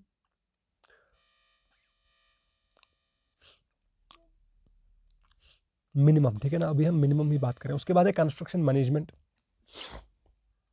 यहाँ से भी आपके 15 मार्क्स आते हैं, और इसमें क्या क्या टॉपिक्स आपके इन्वॉल्व है वो हम देखते हैं। तो जैसे कि CPM एंड PERT आता है, ठीक है, इसमें हम अगर हम CPM की बात करेंगे तो वहाँ पे CPM नेटवर्क्स के बारे में हम पढ़ते हैं, ठीक है ना, एक्टिविटी टाइम्स और फ्लोट्स जितने भी हैं, और प्रोजेक्ट कॉस्ट और crashing, updating and resource allocation, ये सारे आपके CPM के टॉपिक्स हैं। उसके बाद इवेंट टाइम्स और स्लैक्स, ये आपका PERT के साथ एसोसिएटेड है, ठीक है, और एक्सपेक्टेड टाइम्स PERT में हम पढ़ते हैं। प्रोबेबिलिटी डिस्ट्रीब्यूशन सारा कुछ, वो सेंट्रल लिमिट्स थ्योरम वगैरह PERT में हम पढ़ते हैं। और उसके बाद ये अलग से कुछ टॉपिक्स है, बार चार्ट, माइलस्टोन चार्ट, ठीक है ना, एक और चार्ट होता है लिंक्ड बार चार्ट वगैरह, वर्क ब्रेकडाउन स्ट्रक्चर, WBS, ठीक है, ये हो गया। उसके बाद वैल्यूएशन है, ठीक है, वैल्यूएशन से भी क्वेश्चंस जो है वो रेगुलरली आते हैं। उसके बाद टर्मिनोलॉजी है, ठीक है, construction project management, construction management में जितनी भी या वैल्यूएशन के रिगार्डिंग जितनी भी टर्मिनोलॉजी है वो आपको कवर करनी है, ठीक है, जितने भी आपके टर्म्स हैं वैल्यूएशन, जैसे कि एन्युटी हो गया, ठीक है, वो कैपिटलाइज्ड कॉस्ट हो गया, जितनी भी आपकी चीज़ें इसमें आती है, ठीक है ना, वो आपको पढ़नी है। मेथड्स कौन कौन से आपके वैल्यूएशन के, वो उनसे आप अवेयर होने चाहिए। कैपिटल कॉस्ट और एसेट्स के बारे में, ठीक है, कैसे कैपिटल कॉस्ट को हम कैलकुलेट करते हैं, और जो प्रॉपर्टी होती है, ठीक है ना, उस पर कैसे किस तरह के टैक्सेस जो है वो लगते हैं, ठीक है, उसके बारे में आप फैमिलियर होने चाहिए। उसके बाद tendering and contracts, tendering and contracts. तो टेंडरिंग एंड कॉन्ट्रैक्ट्स में हमारे कौन से टॉपिक आते हैं? टेंडर्स एंड इट्स टाइप्स, ठीक है, इसकी टर्मिनोलॉजी, टेंडरिंग में जितनी भी टर्मिनोलॉजी है, टेंडरिंग प्रोसेस, ठीक है ना, यानी प्री टेंडरिंग स्टेज क्या होता है, पोस्ट टेंडरिंग स्टेज, और पूरा टेंडरिंग प्रोसेस कैसे होता है, ठीक है, कैसे टेंडर्स को इन्वाइट किया जाता है, ठीक है, और क्या फॉर्मेलिटीज़ पूरी करनी होती है, ये आपको सारा पढ़ना है इसमें टेंडरिंग प्रोसेस में। इसके बारे में आप अवेयर होने चाहिए। इसके बारे में एक दो क्वेश्चन जो है वो देखने को मिल सकते हैं। कॉन्ट्रैक्ट टाइप्स की अगर मैं बात करूँगा तो कॉन्ट्रैक्ट्स के बारे में जब हम पढ़ते हैं तो उसमें हमें क्या पढ़ना होता है? कॉन्ट्रैक्ट टाइप्स के बारे में, ठीक है ना। उसके बाद जितनी भी टर्मिनोलॉजीज़ है कॉन्ट्रैक्ट्स के बारे में, ठीक है, सिक्योरिटी डिपॉजिट हो गया, अर्नेस्ट मनी हो गई, ठीक है, लिक्विडिटी डैमेज हो गए, मोबालाइजेशन एडवांस हो गया, ये सारी टर्मिनोलॉजीज़ आपको कवर करनी है। और PWD रूल्स आपको पता होने चाहिए कॉन्ट्रैक्ट्स के बारे में, ठीक है, क्या होते हैं, ठीक है। मीन्स कॉन्ट्रैक्ट्स जो है वो उनको टर्मिनेट कैसे किया जाता है, ठीक है ना, उनका फॉरफीचर, जो उनका सिक्योरिटी मनी है उसका फॉरफीचर, उसके रूल्स क्या होते हैं, ठीक है, और मोबालाइजेशन एडवांस, ये सारी चीज़ें उनको किस रेट पे दी जाती है वो आपको देखना होगा PWD रूल्स से। उसके बाद कंडीशंस ऑफ कॉन्ट्रैक्ट क्या होती है, ठीक है, कॉन्ट्रैक्ट्स की जितनी भी कंडीशंस है, जैसे कि जनरल कंडीशंस है और जो स्पेसिफिक कंडीशंस होती है वो आपको देखनी है। बिल्स एंड क्वांटिटीज़, ठीक है ना, जो कॉन्ट्रैक्ट्स के दौरान हम बिल्स प्रिपेयर करते हैं, running account bill, final account bills वगैरह, और जितने भी सिक्योरिटी चार्जेस मोनीज वगैरह होते हैं, ठीक है, जिसमें सिक्योरिटी डिपॉजिट आपका आएगा, अर्नेस्ट मनी वगैरह सब कुछ। तो ये हो गया। उसके बाद है estimation and costing. Estimation and costing में हमारा क्या आता है? टाइप्स ऑफ एस्टिमेट्स, ये आपको पढ़ना है, ठीक है, कौन कौन से टाइप्स ऑफ एस्टिमेट्स होते हैं। उसके बाद मेजरमेंट्स एंड यूनिट्स आपको पता होना चाहिए, वर्क्स में हम क्या अडॉप्ट करते हैं। स्पेसिफिकेशंस आपको पता होनी चाहिए CPWD के द्वारा जो दी गई है, कि जब हम वर्क कंस्ट्रक्शन वर्क करते हैं उसमें क्या स्पेसिफिकेशन रहती है, ठीक है। जनरली बिल्डिंग्स का आपको देखना है और रोड्स का देखना है, ठीक है, बस। उसके अलावा एनालिसिस ऑफ रेट्स, ठीक है ना, एनालिसिस ऑफ रेट्स हम कैसे करते हैं, उन मेथड्स कौन कौन से आपके होते हैं एस्टिमेशन के, ये हो गया आपका। उसके बाद आप कहता है प्रोजेक्ट मैनेजमेंट। प्रोजेक्ट मैनेजमेंट में आपका क्या आएगा? पहले फेज ऑफ प्रोजेक्ट आएंगे, ठीक है, जिसमें आपका कंसेप्चुअल स्टेज आएगा, कमीशनिंग आएगी, प्रोक्यूरमेंट आएगा, उसके बाद पूरा प्लानिंग, कंट्रोलिंग, एग्जीक्यूशन, ठीक है ना। तो ये आपकी प्रोजेक्ट फेजेस है। उसके बाद टर्मिनोलॉजी जितनी भी है, ठीक है, जैसे कि प्रोजेक्ट प्लानिंग क्या होती है, प्रोजेक्ट एग्जीक्यूशन क्या होता है, टर्मिनेशन क्या चीज़ होती है, ये सारी चीज़ें। उसके बाद मॉनिटरिंग एंड इवैल्यूएशन, ठीक है ना, हम कैसे करते हैं जब प्रोजेक्ट चल रहा होता है तो उसको हम कैसे मॉनिटर करते हैं, कैसे चीज़ों को हम इवैल्यूएट करते हैं। क्वालिटी कंट्रोल क्या होता है आपका, मैन पावर किस तरह से हम हैंडल करते हैं, कॉन्टीजेंसीज क्या होती है, प्रोजेक्ट कॉस्ट्स आपके कौन कौन से होते हैं, किस टाइप के होते हैं, रिसोर्स हैंडलिंग हम कैसे करते हैं, ठीक है ना। कंस्ट्रक्शन इक्विपमेंट्स हमारे कौन से होते हैं, जैसे कि हैवी कंस्ट्रक्शन इक्विपमेंट्स जो भी हम यूज़ करते हैं। और इन्वेंट्री कंट्रोल, इन्वेंट्री कंट्रोल जो है वो सिलेबस में आपका मेंशन है। इसके रिलेटेड जो है वो पिछली बार तो नहीं कोई क्वेश्चन आया था, बट अगर आ भी जाएगा ना तो मैक्सिमम आपका एक क्वेश्चन आएगा यहाँ से। एक क्वेश्चन आ सकता है बट उतनी ज़्यादा प्रोबेबिलिटी नहीं है, ठीक है, कोई मतलब ज़्यादा चांसेस नहीं है, क्योंकि उसमें उतने जो हमने ऊपर टॉपिक्स डिस्कस किए वो ज़्यादा इंपॉर्टेंट है। और ये आपका रहता था जब आपका ऑनलाइन एग्ज़ाम होता था, उस टाइम पे जो है इन्वेंट्री कंट्रोल से क्वेश्चंस आते थे, ठीक है। बट अभी जो ट्रेंड है, अभी जो पैटर्न है, उसके हिसाब से इन्वेंट्री कंट्रोल उतना इंपॉर्टेंट नहीं है। तो बट अगर बाई चांस क्वेश्चन आता भी है तो 1 मार्क्स से आएगा ज़्यादा से ज़्यादा, ठीक है। तो उसके लिए भी आप को जनरल में पढ़ना है इसके बारे में बस, तो आपका वो 1 मार्क्स कवर हो जाएगा। तो बट अगर हम इस पूरे सब्जेक्ट की अब बात करते हैं, ठीक है, इसमें सबसे पहले CPM एंड PERT, ठीक है, वो उससे ज़्यादा क्वेश्चन आते हैं, ठीक है। CPM एंड PERT जो है इसके रिलेटेड जितने भी टॉपिक्स हैं वो आपको कवर करने होंगे, ठीक है। इसके रिलेटेड यहाँ तक आपके टॉपिक्स आते हैं, ये CPM एंड PERT के बारे में टॉपिक्स है। फिर उसके बाद ये कुछ टॉपिक्स है आपके बार चार्ट और वर्क ब्रेकडाउन स्ट्रक्चर, इनको आपको देखना होगा, ठीक है। तो कोई चांस नहीं है कि यहाँ से कोई क्वेश्चन जो है आपका छूट सकता है, ठीक है, चांस नहीं है। वैल्यूएशन जितने भी क्वेश्चन आएंगे वो आप सारे, अगर आप वैल्यूएशन को अच्छी तरीके से पढ़ते हो तो यहाँ से भी कोई क्वेश्चन आपका नहीं छूटेगा, ठीक है, कोई भी क्वेश्चन यहाँ से नहीं छूटेगा। और 2-3 क्वेश्चन जो है वो वैल्यूएशन से आते हैं। बाकी टेंडरिंग एंड कॉन्ट्रैक्ट से आपका एक आध क्वेश्चन जो है वो छूट सकता है, हो सकता है कोई वो ट्रिकी क्वेश्चन उस तरीके का कोई मतलब कोई चीज़ ऐसी पूछ ले जो क्योंकि अब हर किसी चीज़ को हम उतनी डिटेल से नहीं पढ़ सकते, ठीक है, और हर कोई चीज़ वक्त पे जो है वो हमें पता नहीं होती है, ऐसा कभी ऐसा पॉसिबल नहीं होता है। तो इसीलिए मैं आपको कहता हूँ कि वेरिएशन जो है वो होती है, हर बार होती है। ऐसा नहीं होगा कि आप 120 मार्क्स में से 120 मार्क्स कर लोगे, ठीक है, वो नहीं है। उस स्ट्रेटजी से अगर आप पढ़ते हो तो वो गलत है, ठीक है, वो बिल्कुल गलत है। आपको यही स्ट्रेटजी जो है वो अप्लाई करनी होगी। एस्टिमेशन एंड कॉस्टिंग से वही 1-2 मार्क्स आएगा, तो छूटने के चांसेस नहीं है यहाँ से भी, ठीक है। हाँ, स्पेसिफिकेशंस में कोई ऐसी चीज़ हो सकती है, यहाँ से स्पेसिफिकेशन से कोई ऐसी चीज़ पूछेगा जो थोड़ी सी वेरिएशन जो है वो क्रिएट कर सकती है, ठीक है ना, उससे वेरिएशन आ सकती है। बाकी अगर 2 मार्क्स यहाँ से आएंगे तो 1 मार्क्स जो है वो मिनिमम मैक्सिमम जो है वो हम कर सकते हैं। तो पूरा ये जो, और प्रोजेक्ट मैनेजमेंट की अगर हम बात करेंगे तो यहाँ से फेजा प्रोजेक्ट से टर्मिनोलॉजी से अगर क्वेश्चन आता है तो आपने अगर अच्छे से पढ़ा होगा तो नहीं छूटेगा, ठीक है। बाकी quality control, man power, contingency, इनसे भी कोई छूटने का चांस नहीं है। इन्वेंट्री कंट्रोल से थोड़ा सा ये है, ठीक है, इरेलीवेंट है ये थोड़ा, बट अगर आपने अच्छे से पढ़ा है तो यहाँ से भी छूटने का कोई चांस नहीं है। तो हम बात करेंगे अब पूरे सब्जेक्ट की, तो इसमें आपका टोटल वेरिएशन कितना रह सकता है, वही 2 to 3 मार्क्स, यहाँ पे भी आप 13 लगा लो, ठीक है। पिछले तक अगर हमारा थोड़ा कुछ 42 वगैरह आया था, तो यहाँ से अगर हम और 13 जोड़ते हैं तो इसमें 55 मार्क्स जो है यहाँ से हो गए, ठीक है, जैसे कि मैंने आपको बताया था, यही वही पहुँचे ना हम। मैंने 50 जो है वो आपको बताया था कि इन 4 सब्जेक्ट से हमें मिनिमम 50 मार्क्स, तो आपने देख लिया मैक्सिमम जो है हम 50 मार्क्स 55 मार्क्स यहाँ से गेन कर सकते हैं इन 4 सब्जेक्ट से। मैक्सिमम हम 55 मार्क्स गेन कर सकते हैं, बट अगर कुछ ज़्यादा वेरिएशंस आएंगी तो फिर 50 मार्क्स तो कहीं नहीं गए हैं, ठीक है। तो इसलिए हमें इनको अच्छे से प्रिपेयर करना होगा। उसके बाद बात आती है सॉइल मैकेनिक्स की, ठीक है, और एक और इम्पॉर्टेंट टॉपिक। अब पिछले वीडियो में हमने इसकी वेटेज डिस्कस की, ठीक है, जिसमें आपके कौन कौन से टॉपिक ज़्यादा आपके इसमें इंपॉर्टेंट है, वो आपका प्रॉपर्टीज़ ऑफ सॉइल हो गया, ठीक है। कंपैक्शन आपका बहुत ज़्यादा इंपॉर्टेंट है, effective stress, seepage analysis, consolidation, shear strength और परमेबिलिटी, ये टॉपिक्स आपके ज़्यादा इंपॉर्टेंट है। फाउंडेशन इंजीनियरिंग सिलेबस में जो है वो आपकी मेंशन है, बट यहाँ से क्वेश्चन नहीं आता है। अगर आएगा भी तो 1 नंबर ऑफ क्वेश्चन जो है वो आ सकता है, इतनी ही प्रोबेबिलिटी है, और वो भी एक सिंपल सा क्वेश्चन पूछ सकता है, ठीक है। कोई भी बेयरिंग कैपेसिटी के रिलेटेड पूछेगा या किसी भी फाउंडेशन टाइप के बारे में पूछ सकता है, बस वही आएगा। बाकी जो क्वेश्चंस आपके आते हैं वो न्यूमेरिकल टाइप, जो क्वेश्चंस आएंगे वो प्रॉपर्टीज़ ऑफ सॉइल से वगैरह, जो कि हम उसमें प्रॉपर्टीज़ पढ़ते हैं उनके रिलेटेड जो है रिलेशनशिप्स जो है वहाँ से आपका न्यूमेरिकल एक्सपेक्ट जो है वो ज़्यादा होता है, ठीक है ना। और शेयर स्ट्रेंथ, ठीक है, यहाँ से आपके न्यूमेरिकल्स आप एक्सपेक्ट कर सकते हो और यहाँ से अच्छे कंसेप्चुअल क्वेश्चंस आपके बनते हैं। उसके बाद परमेबिलिटी से आपका न्यूमेरिकल टाइप आंसर क्वेश्चन आ सकता है,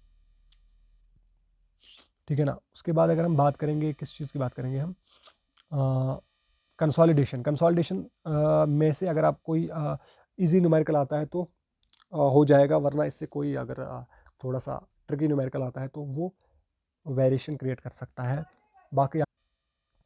बाकी यहाँ से कंसेप्चुअल क्लैरिटी रखनी होगी, ठीक है। सीपेज एनालिसिस की अगर मैं बात करूँगा तो इजी क्वेश्चन ही आता है यहाँ से भी, कंपैक्शन से इजी क्वेश्चंस आते हैं, इफेक्टिव स्ट्रेस से भी इजी क्वेश्चंस आते हैं, ठीक है। तो यहाँ से वेरिएशन सॉइल मैकेनिक्स से ज़्यादा वेरिएशन नहीं हो सकती है, 1 मार्क्स की वेरिएशन मैं कह सकता हूँ, ठीक है, सॉइल मैकेनिक्स के लिए। तो सॉइल मैकेनिक्स में से आप 1 मार्क्स काट लो और 9 मार्क्स जो है वो आप 55 में जोड़ लो, ठीक है। तो आपके 64 मार्क्स बनते हैं अभी यहाँ तक, ठीक है, 64। अब इसमें कन्फ्यूजिंग एरियाज अगर मैं बात करूँ तो वो कहाँ पे है, वो प्रॉपर्टीज़ ऑफ सॉइल्स में ही आपके हैं, ठीक है, जिसमें आपको वो रेशोज़ वगैरह है, जितने भी प्रॉपर्टीज़ हैं उनके रेशोज़ वगैरह, उनके बारे में जो है वो कन्फ्यूजिंग एरियाज, डाउटफुल एरियाज रहते हैं, तो उनको आप क्लियर करके रखो, ठीक है। तो वहाँ पे उनको वो टारगेट कर सकता है, ठीक है। उसके बाद आते हैं हम सर्वेइंग। अभी तक हमारा 64 नंबर ऑफ मार्क्स जो है वो कवर हो चुका है, ठीक है। सर्वेइंग की अगर हम बात करेंगे तो सर्वेइंग में फंडामेंटल ऑफ सर्वेज, यहाँ से वो पूछता है क्वेश्चन, जिसमें वो प्रिंसिपल ऑफ सर्वेइंग के बारे में क्वेश्चन जो है वो पूछ सकता है, ठीक है।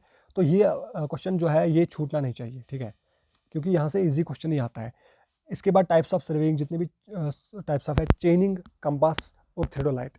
चेनिंग से वो ज़्यादातर यहाँ जो है वो क्वेश्चन पूछता है बट कंपास एंड थियोडोलाइट से भी क्वेश्चन आ सकते हैं, बट वो थोड़ा सा वेरिएशन क्रिएट कर सकते हैं, ठीक है, वो थोड़ा सा वेरिएशन क्रिएट कर सकते हैं। और कन्फ्यूजिंग कहाँ पे है, कन्फ्यूजिंग एरियाज आपके कहाँ लाई करेंगे, कंपास और थियोडोलाइट में वो लाई करते हैं, ठीक है, क्योंकि थियोडोलाइट में आप वो कुछ ऑपरेशंस के बारे में पढ़ते हो, ट्रांजिस्टिंग, प्लंजिंग वगैरह, तो वो कन्फ्यूजिंग है, उनको स्ट्रॉन्ग करना पड़ेगा, ठीक है, उनको वो टारगेट कर सकता है। कंपास सर्वेइंग में वो इंक्लूडेड एंगल वाला जो कॉन्सेप्ट है वो थोड़ा सा ट्रिकी है, ठीक है, तो वो आपको अच्छे से पढ़ना होगा, ठीक है। और whole circuit bearing, reduced bearing, ठीक है ना।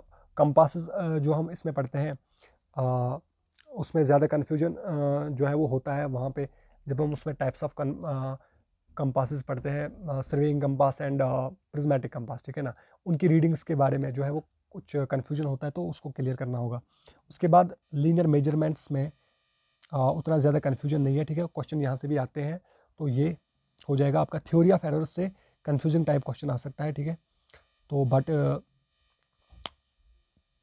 छूटने के चांसेस नहीं है। एरिया एंड वॉल्यूम जो है यहाँ से इजी क्वेश्चन आएगा, ठीक है, एरिया कैलकुलेशन पे आएगा। सिर्फ यहाँ से आपको क्या करना है, जितने भी इसमें फार्मूलाज है एरिया कैलकुलेट करने की या चाहे वॉल्यूम करने के लिए, वॉल्यूम कैलकुलेट करने की, जैसे कि एरिया कैलकुलेट करने की हमारे पास सिम्पसन्स रूल होता है, दूसरा होता है हमारे पास ट्रेपेजोइडल रूल, ठीक है, मिड सेक्शन मेथड वगैरह, वो हो गया, ठीक है।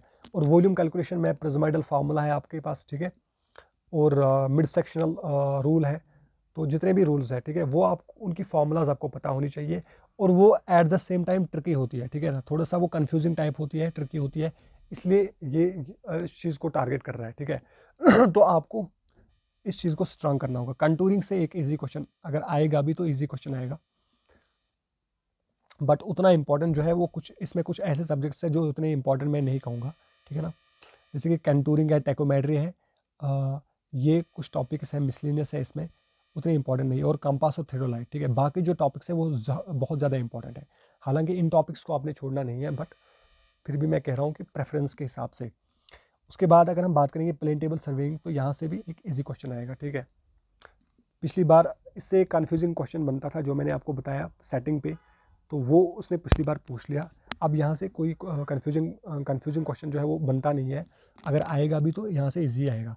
कर्व्स से भी जो है, कर्व्स में भी कुछ कन्फ्यूजिंग पॉइंट्स है, ठीक है, फार्मूलाज के रिलेटेड वो आपको पता होने चाहिए, क्वेश्चन जो है वो आ सकता है। और लेवलिंग सबसे इंपॉर्टेंट टॉपिक है सर्वेइंग का, ठीक है ना, levelling is the most important topic.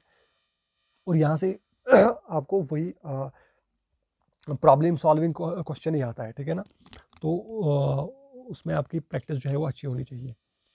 उसके बाद हम बात करेंगे रेलवे इंजीनियरिंग। रेलवे इंजीनियरिंग में सबसे पहले हिस्ट्री ऑफ रेलवे।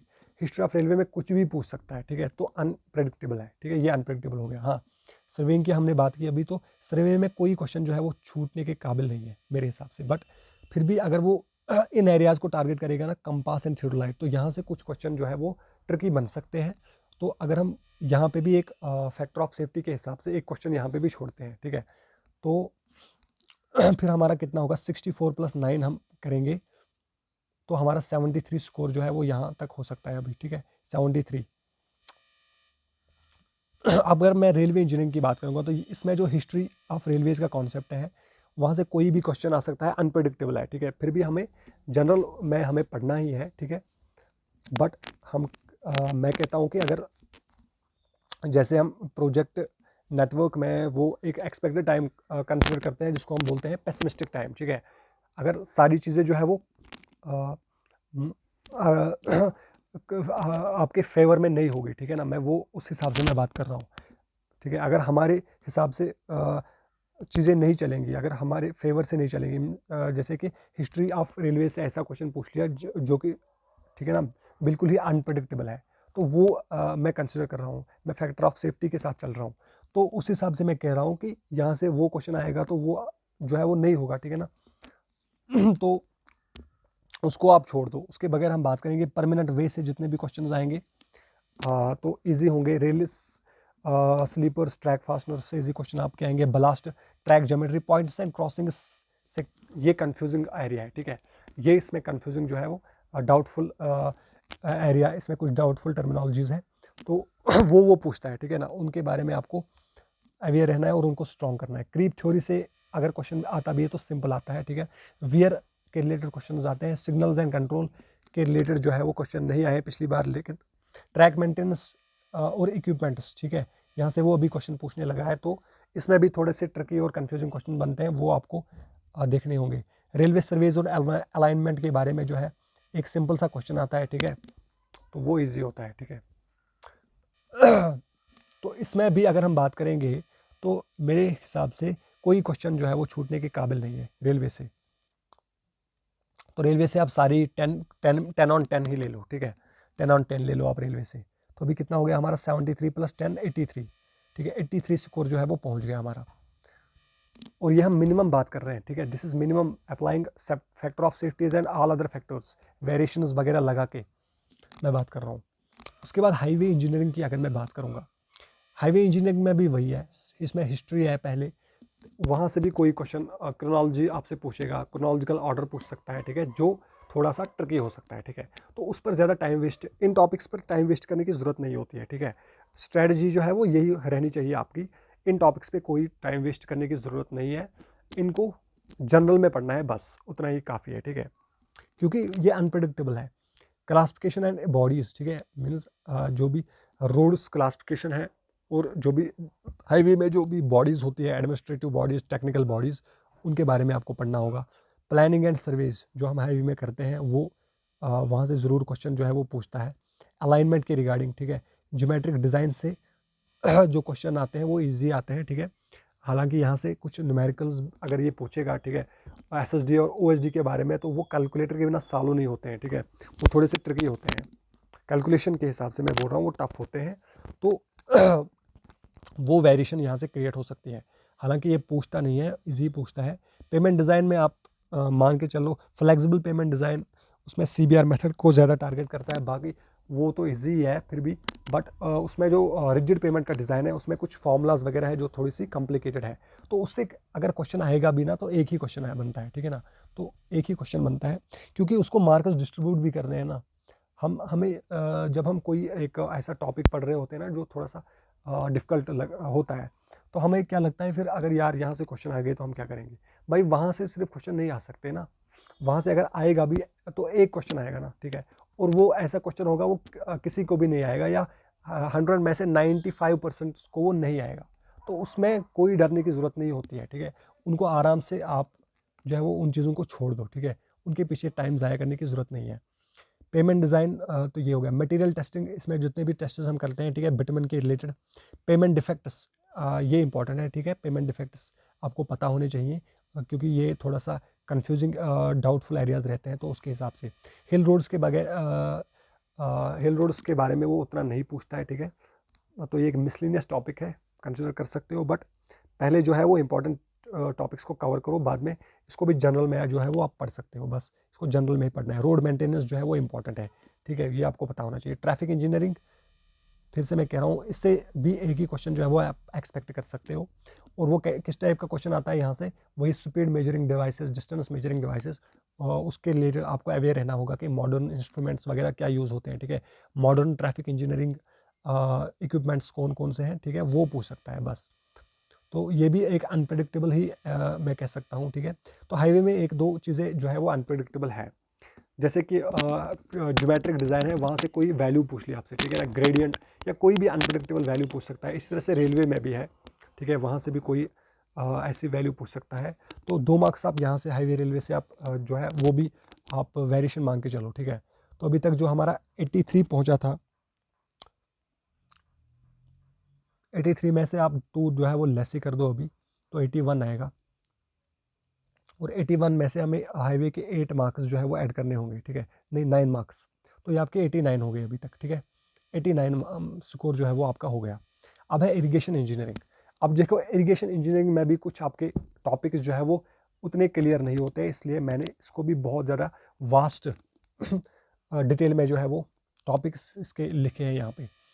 एक तो है पहले इरिगेशन इंजीनियरिंग के बारे में इंट्रोडक्शन और टाइप्स, ठीक है ना, कौन से टाइप्स हमारे इंजीनियरिंग इरिगेशन इंजीनियरिंग के होते हैं, ठीक है, एक तो वो है। उसके बाद आपकी टर्मिनोलॉजी एंड मेथड्स, टर्मिनोलॉजी इसमें बहुत ज़्यादा इंपॉर्टेंट है, ठीक है, और जितने भी इसमें टर्मिनोलॉजीज हैं वो आप सब जो है वो पढ़ो, ठीक है, वो ज़रूरी है। इसके मेथड्स कितने हैं, वाटर रिक्वायरमेंट ऑफ क्रॉप्स, ठीक है, यहाँ से क्वेश्चन आता ही आता है, न्यूमेरिकल टाइप क्वेश्चन आता है। सॉइल वाटर रिलेशनशिप क्या है, यहाँ से भी न्यूमेरिकल टाइप क्वेश्चन एक्सपेक्ट किया जा सकता है। इरिगेशन एफिशिएंसीज वगैरह, ठीक है, ड्यूटी डेल्टा रिलेशनशिप यहाँ से भी ज़रूर आता है, ठीक है, क्योंकि कन्फ्यूजिंग एरिया है, डाउटफुल एरियाज है। कैनाल डिज़ाइन एंड टाइप्स, ठीक है, यहाँ से अब थोड़ा सा वो जो लेसी थ्योरी वगैरह है वहाँ से, उसमें बहुत सारी कुछ ऐसे फार्मूलाज है, ठीक है, जो कॉम्प्लिकेटेड है, ठीक है, उनको याद रखना बहुत ज़्यादा मुश्किल हो जाता है, और उन पर जब न्यूमेरिकल अगर आता भी है तो, ठीक है, वो थोड़ा सा ट्रिकी हो जाता है। तो बाकी इसमें जितनी भी जनरल इंफॉर्मेशन है वो आप कवर कर लो। वाटर लॉजिंग वगैरह ये इजी है। Analysis of dams and types, ठीक है, तो ये भी एक अच्छा टॉपिक है। रिजर्वर प्लानिंग, इसमें आपका वो सारा कुछ आता है जिसमें आप रिजर्वर स्टोरेज, ठीक है, कौन सी स्टोरेज जो है वो कंसिडर की जाती है, ठीक है ना, रिजर्वर लेवल्स वगैरह सारा कुछ इसमें आएगा। मॉड्यूल्स वगैरह जैसे कि हम पढ़ते हैं, ठीक है ना, डाइवर्जन वर्क्स के बारे में यहाँ से क्वेश्चन एक्सपेक्ट होता ही होता है। कैनाल रेगुलेशन वर्क से भी क्वेश्चन एक्सपेक्टेड है। रिवर ट्रेनिंग वर्क से भी एक्सपेक्टेड क्वेश्चन है। और कैनाल हेडवर्क्स बहुत ज़रूरी है। हाइड्रोलिक स्ट्रक्चर्स जितने भी आपके आते हैं, ठीक है ना, स्पिलवेज है, डैम्स हैं, ये सारे कैनाल फॉल्स है, कैनाल एस्केप्स है, जितने भी आपके स्ट्रक्चर्स हैं वो कवर कर लो, ठीक है। और जैसे कि क्रॉस रेगुलेटरी डिवाइसेस हमारे पास होते हैं, वियर्स, बराजेस, ठीक है, इसमें वो सारी चीज़ें कवर होती है। और सिल्ट इजेक्टर्स है ना, silt eject exclude silt excluding devices वगैरह, वो सारी कुछ इसमें आपके कवर होते हैं। सीपेज थ्योरी, ठीक है, इंपॉर्टेंट टॉपिक है, बहुत ज़्यादा important topic. Cross drainage works, यहाँ से भी क्वेश्चन आता ही आता है क्योंकि ये कंफ्यूजिंग एरिया रहता है, ठीक है ना। इरिगेशन स्कीम्स के बारे में आपको पता होना चाहिए, ठीक है ना, डाइवर्जन स्कीम कौन सी होती है, स्टोरेज स्कीम, ठीक है, ये आपको पता होना चाहिए। हाइड्रो पावर जनरेशन में जितने भी एलिमेंट्स हैं वो आपको पता होने चाहिए। फ्लड कंट्रोल के बारे में पता होना चाहिए। और हाइड्रोलॉजी में, हाइड्रोलॉजी और फ्लड्स, ठीक है, यहाँ से पिछली बार जो है वो फ्लड से क्वेश्चन आए थे आपके, फ्लड रूटिंग और वो फ्लड्स की फार्मूला के रिलेटेड। हाइड्रोलॉजी में से भी क्वेश्चन पूछ सकता है, तो यहाँ से भी आप 1 to 2 क्वेश्चन एक्सपेक्ट कर सकते हो, ठीक है। और अगर फ्लड्स में आते हैं तो या हाइड्रोलॉजी से आते हैं, ठीक है, हाइड्रोलॉजी में हमारे जितने भी कॉन्सेप्ट्स हैं, हाइड्रोग्राफ वगैरह, ठीक है, तो जनरल में आपको पढ़ना चाहिए, ठीक है, वो आपका कवर हो जाएगा। बाकी वेरिएशन इंजीनियरिंग, इरिगेशन इंजीनियरिंग में बहुत ज़्यादा है, ठीक है, क्योंकि इसमें ऐसे टॉपिक्स ही कुछ इस तरीके के हैं जो कि वेरिएशन बहुत ज़्यादा क्रिएट कर सकते हैं। और इरिगेशन इंजीनियरिंग में कहता हूँ कि मैक्सिमम 7 मार्क्स, ठीक है, बस 7 मार्क्स यहाँ से जो है वो आप ले सकते हो, ठीक है। बाकी वेरिएशन पे डिपेंड करता है, मैं ये नहीं कह रहा हूँ कि आप 7 मार्क्स ही यहाँ से गेन कर सकते हो, क्योंकि ये मैं बात कर रहा हूँ कि अगर वो यहाँ से कुछ मतलब कुछ अनप्रिडिक्टेबल चीज़ें पूछ सकता है, ठीक है, क्योंकि जिसकी प्रोबेबिलिटी रहती है ज़्यादा, तो तभी आप 7 मार्क्स पे आ सकते हो। वरना अगर वो कुछ ईजी चीज़ें पूछेगा तो फिर तो आपको पता ही होगा, ठीक है, फिर आप कर लोगे, फिर उसमें कोई मसला नहीं है। तो 7 मार्क्स आप 89 में और जोड़ लो, आपके कितने हो गए, आपके 96 हो गए, ठीक है, 96 मार्क्स आपके यहाँ तक हो गए। अब हम करेंगे बात एनवायरमेंटल इंजीनियरिंग की, जिसमें वाटर सप्लाई जो है उसकी वेटेज ज़्यादा रहती है, ठीक है, जैसे कि हमने पिछली बार भी डिस्कस किया। तो इसमें सबसे पहले वाटर डिमांड, ठीक है, ये आपका टॉपिक है, ठीक है, और इसमें फायर डिमांड भी इंक्लूडेड है, ठीक है, ये आपको अच्छी तरीके से पढ़ना होगा, इससे क्वेश्चन तो आता ही आता है। पॉपुलेशन फोरकास्टिंग, ठीक है, इसमें जितने भी पॉपुलेशन फोरकास्टिंग के मेथड्स है, फार्मूलाज है, वो आपको पता होने चाहिए, इंपॉर्टेंट है। Design of water supply scheme जो है, ठीक है ना, उसके बाद सोर्सेज ऑफ सप्लाई कौन कौन से आपके, ठीक है, water quality parameters, water quality parameters में आपका क्या होता है, वेरिएशन क्रिएट होता है, ठीक है, क्योंकि यहाँ से कुछ ऐसे क्वेश्चंस आपके आते हैं जो कि कोई वैल्यू आपसे पूछ ली तो वो फिर थोड़ी सी ट्रिकी हो सकती है। Treatment processes, hardness removal, distribution system and layout, distribution system को वो ज़्यादा टारगेट करता है, ठीक है, और यहाँ से क्वेश्चन जो है वो ईजी आएंगे। पब्लिक वाटर सप्लाई, ठीक है, उसके बारे में आपको पूरा पता होना चाहिए कि पब्लिक वाटर सप्लाई, ठीक है, कैसे हम डिस्ट्रीब्यूशन सिस्टम से पब्लिक वाटर सप्लाई लोगों के घरों तक जो है वो पानी पहुंचाते हैं, ठीक है, पूरा क्या होता है, मीटरिंग सिस्टम वगैरह, ठीक है ना, सब कुछ। इंटरमीडिएट सप्लाई क्या होती है, ठीक है, या कंटिन्यूस सप्लाई वगैरह, वो सब कुछ इसमें आता है। उसके बाद पाइप लेइंग एंड टेस्टिंग, ठीक है ना। जब हम पाइप लेइंग करते हैं, ठीक है, वाटर सप्लाई के लिए, और उसके रिगार्डिंग जितने भी टेस्ट्स आते हैं वो आपको पता होने चाहिए। एपर्टेनेंसेस जो है आपके जितने भी इसमें यूज़ होते हैं, जैसे कि वाल्व्स है, ठीक है, जितने भी चीज़ें हैं उनके बारे में आपको पता होना चाहिए। टेक्निकल स्पेसिफिकेशंस जो है थोड़ी इसके लिए आपको देखनी पड़ेंगी, ठीक है। पाइप लेइंग के लिए जो है बहुत सारी टेक्निकल स्पेसिफिकेशंस होती हैं CPW की, ठीक है ना, तो वो आपको देखनी चाहिए, ठीक है। बट उसमें भी बहुत सारी चीज़ें हैं तो वो याद नहीं रह सकती सारी चीज़ें, बट फिर भी जनरल में टाइम है तो जो आप दे सकते हो, ठीक है ना। वेस्ट वाटर इंजीनियरिंग की मैं बात करूँगा तो पिछली बार जो है यहाँ से वेटेज बहुत कम रही थी, जैसे कि हमने देखा भी। तो इस सब्जेक्ट से हम अब क्या चीज़ एक्सपेक्ट कर सकते हैं। Waste water engineering, waste water characteristics, sewage treatment, sewage disposal, उसके बाद डिज़ाइन ऑफ सीवरेज सिस्टम हो गया, सिवर एपर्टेनेंसेस हो गए, और सॉलिड वेस्ट मैनेजमेंट, ठीक है। और इसके बाद पोल्यूशन कंट्रोल, जो कि इस सब्जेक्ट का दूसरा पार्ट है। पोल्यूशन कंट्रोल, यहाँ से air pollution, noise pollution, environmental conventions और एनवायरमेंटल इम्पैक्ट असेसमेंट, ये टॉपिक्स आपके रहते हैं। बट इनसे भी एक अनप्रिडिक्टेबल क्वेश्चन रहता है, ठीक है। इनसे जो क्वेश्चन आता है वो अनप्रिडिक्टेबल ही है, ठीक है। और उसकी प्रोबेबिलिटी क्या है, 50-50। मीन्स अगर वो थोड़ा सा कुछ इजी क्वेश्चन, इजी लेवल का क्वेश्चन आ गया, उसने कोई वैल्यू पूछ ली, ठीक है, किसी ग्रीन हाउस गैस के बारे में पूछ लिया, कोई इजी क्वेश्चन पूछ लिया, तो वो कर लोगे आप। बट अब कोई जैसे कि पिछली बार एनवायरमेंटल कन्वेंशंस एंड मीटिंग्स का एक क्रोनोलॉजिकल ऑर्डर पूछा था, तो वो तो पता नहीं होता ना, तो वो कुछ रेयर चीज़ें होती है। तो यहाँ से ऐसी रेयर चीज़ें जो है वो आती हैं, ठीक है। तो इसलिए उनके बारे में ज़्यादा परेशान होने की ज़रूरत नहीं है। इसको आप जनरली जो है ओवरऑल में जनरल में जो है वो उसको पढ़ो, बाकी डीप जाने की ज़रूरत नहीं है। डीप क्वेश्चन आएगा तो उसको छोड़ना ही है, फिर उसको कोई नहीं कर पाएगा। तो इसी तरीके से एनवायरमेंटल इंजीनियरिंग में भी जो आपके वेरिएशंस रहेंगी, ठीक है, वो ज़्यादा है, इसमें भी बहुत ज़्यादा वेरिएशंस है। तो यहाँ से भी आप 7 मार्क्स ही ले लो, ठीक है, ओनली 7। तो 96 + 7, 96 हमारा पिछले सब्जेक्ट तक आया था। जब इसमें और 7 हम जोड़ लेंगे तो ये 103 हो गया, ठीक है भाई, 103 मार्क्स। और फैक्टर ऑफ सेफ्टी के लिए मैं अब 100 मार्क्स ही रखता हूँ, ठीक है। अगर हम इस स्ट्रेटजी को लेके चलते हैं, ठीक है, इस तरीके से अगर आप अपनी प्रैक्टिस करोगे, प्रिपरेशन करोगे, तो 100 मार्क्स, ठीक है, मैक्सिमम तो 100 मार्क्स आप, या मिनिमम 100 मार्क्स आप ले पाओगे, ठीक है, एग्जाम में। और उतना ही काफ़ी है भाई, ठीक है ना। जिस तरीके का पिछला पेपर आया है, अगर उसी तरीके का वो फिर से पेपर आएगा तो उसमें 100 मार्क्स तो सफिशेंट है ना, ठीक है। चाहे वो ओपन मेरिट का स्टूडेंट हो, किसी भी कैटेगरी का स्टूडेंट हो, 100 मार्क्स आपने ले लिए तो बस, ठीक है, उसके अलावा और क्या चाहिए। और ये भी है, फैक्टर ऑफ सेफ्टी लगाने के बाद अगर इसके बाद चीज़ें कुछ ईजी आती हैं तो फिर मार्क्स और भी बढ़ सकते हैं, ठीक है। तो अगर आप इस तरीके से अपनी प्रिपरेशन करते हो, प्लानिंग रखते हो, ठीक है, स्ट्रेटजी बनाओगे, तो ये आपको बहुत ज़्यादा फ़ायदा देगी। और इसमें आपको क्या करना है, जो भी आपके सब्जेक्ट्स के वेटेज के हिसाब से, ठीक है ना, जो इंपॉर्टेंट कॉन्सेप्ट्स, इंपॉर्टेंट टॉपिक्स है उन पे ज़्यादा फोकस करो आप, ठीक है, उनको ज़्यादा जो है ना वो टाइम दो, ठीक है। और इसी के साथ जो डाउटफुल एरियाज़ हैं उन पे काम करो, ठीक है, उनको स्ट्रांग बनाने की कोशिश करो, वीक जोन उस पर काम करो, और बस बाकी कुछ नहीं करना है, ठीक है। डीप में जाने की ज़रूरत नहीं है, ठीक है। जो ज़्यादा लेंथी न्यूमेरिकल है, कोई कैलकुलेशन जो है कैलकुलेशन के हिसाब से डिफ़िकल्ट है, उसको बिल्कुल छोड़ दो आप, ठीक है ना। और ये एरियाज़ जो होते हैं, ठीक है, इन पे कोई टाइम वेस्ट करने की ज़रूरत नहीं है। अगर आप इन चीज़ों पे टाइम वेस्ट करोगे तो आप मेरिट में पीछे रहोगे, क्योंकि मोस्ट ऑफ द क्वेश्चंस जो है वो आपके कहाँ से आएंगे, वो आपके एक्सपेक्टेड एरियाज़, जो भी सिंपल चीज़ें हैं वो पूछेगा वो, ठीक है ना।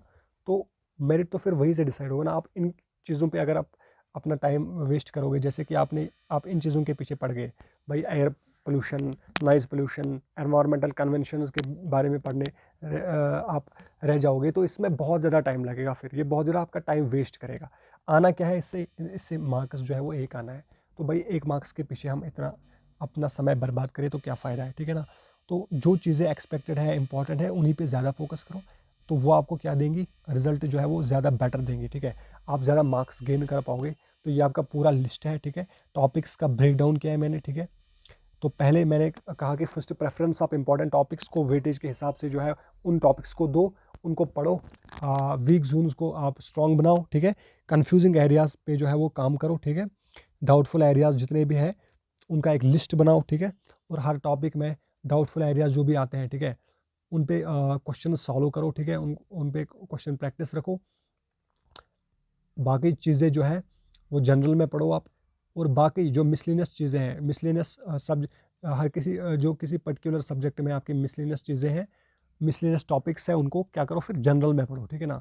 डीप में पढ़ने की उनको ज़रूरत नहीं है, उनका एक जनरल ओवरव्यू रखो, तो बस इतना ही आपको करना है। That is more than enough and sufficient, ठीक है। तो ये हो गया आपका। सो मैं उम्मीद करता हूँ आपको ये वीडियो जो है वो बहुत पसंद आई होगी, ठीक है। और बाकी जो है आपकी मर्ज़ी है, ठीक है। तो कमेंट में बता देना, ठीक है। अगर आपको कोई चीज़ जो है किसी चीज़ के बारे में डाउट रहता है, ठीक है, तो वो आप कमेंट सेक्शन में प्लीज़ बताओ, ठीक है। और आपको वीडियो कैसी लगी वो भी बताना, ठीक है। तो वीडियो को लाइक करो, शेयर करो। बाकी मिलते हैं नेक्स्ट वीडियो में। Okay, thank you.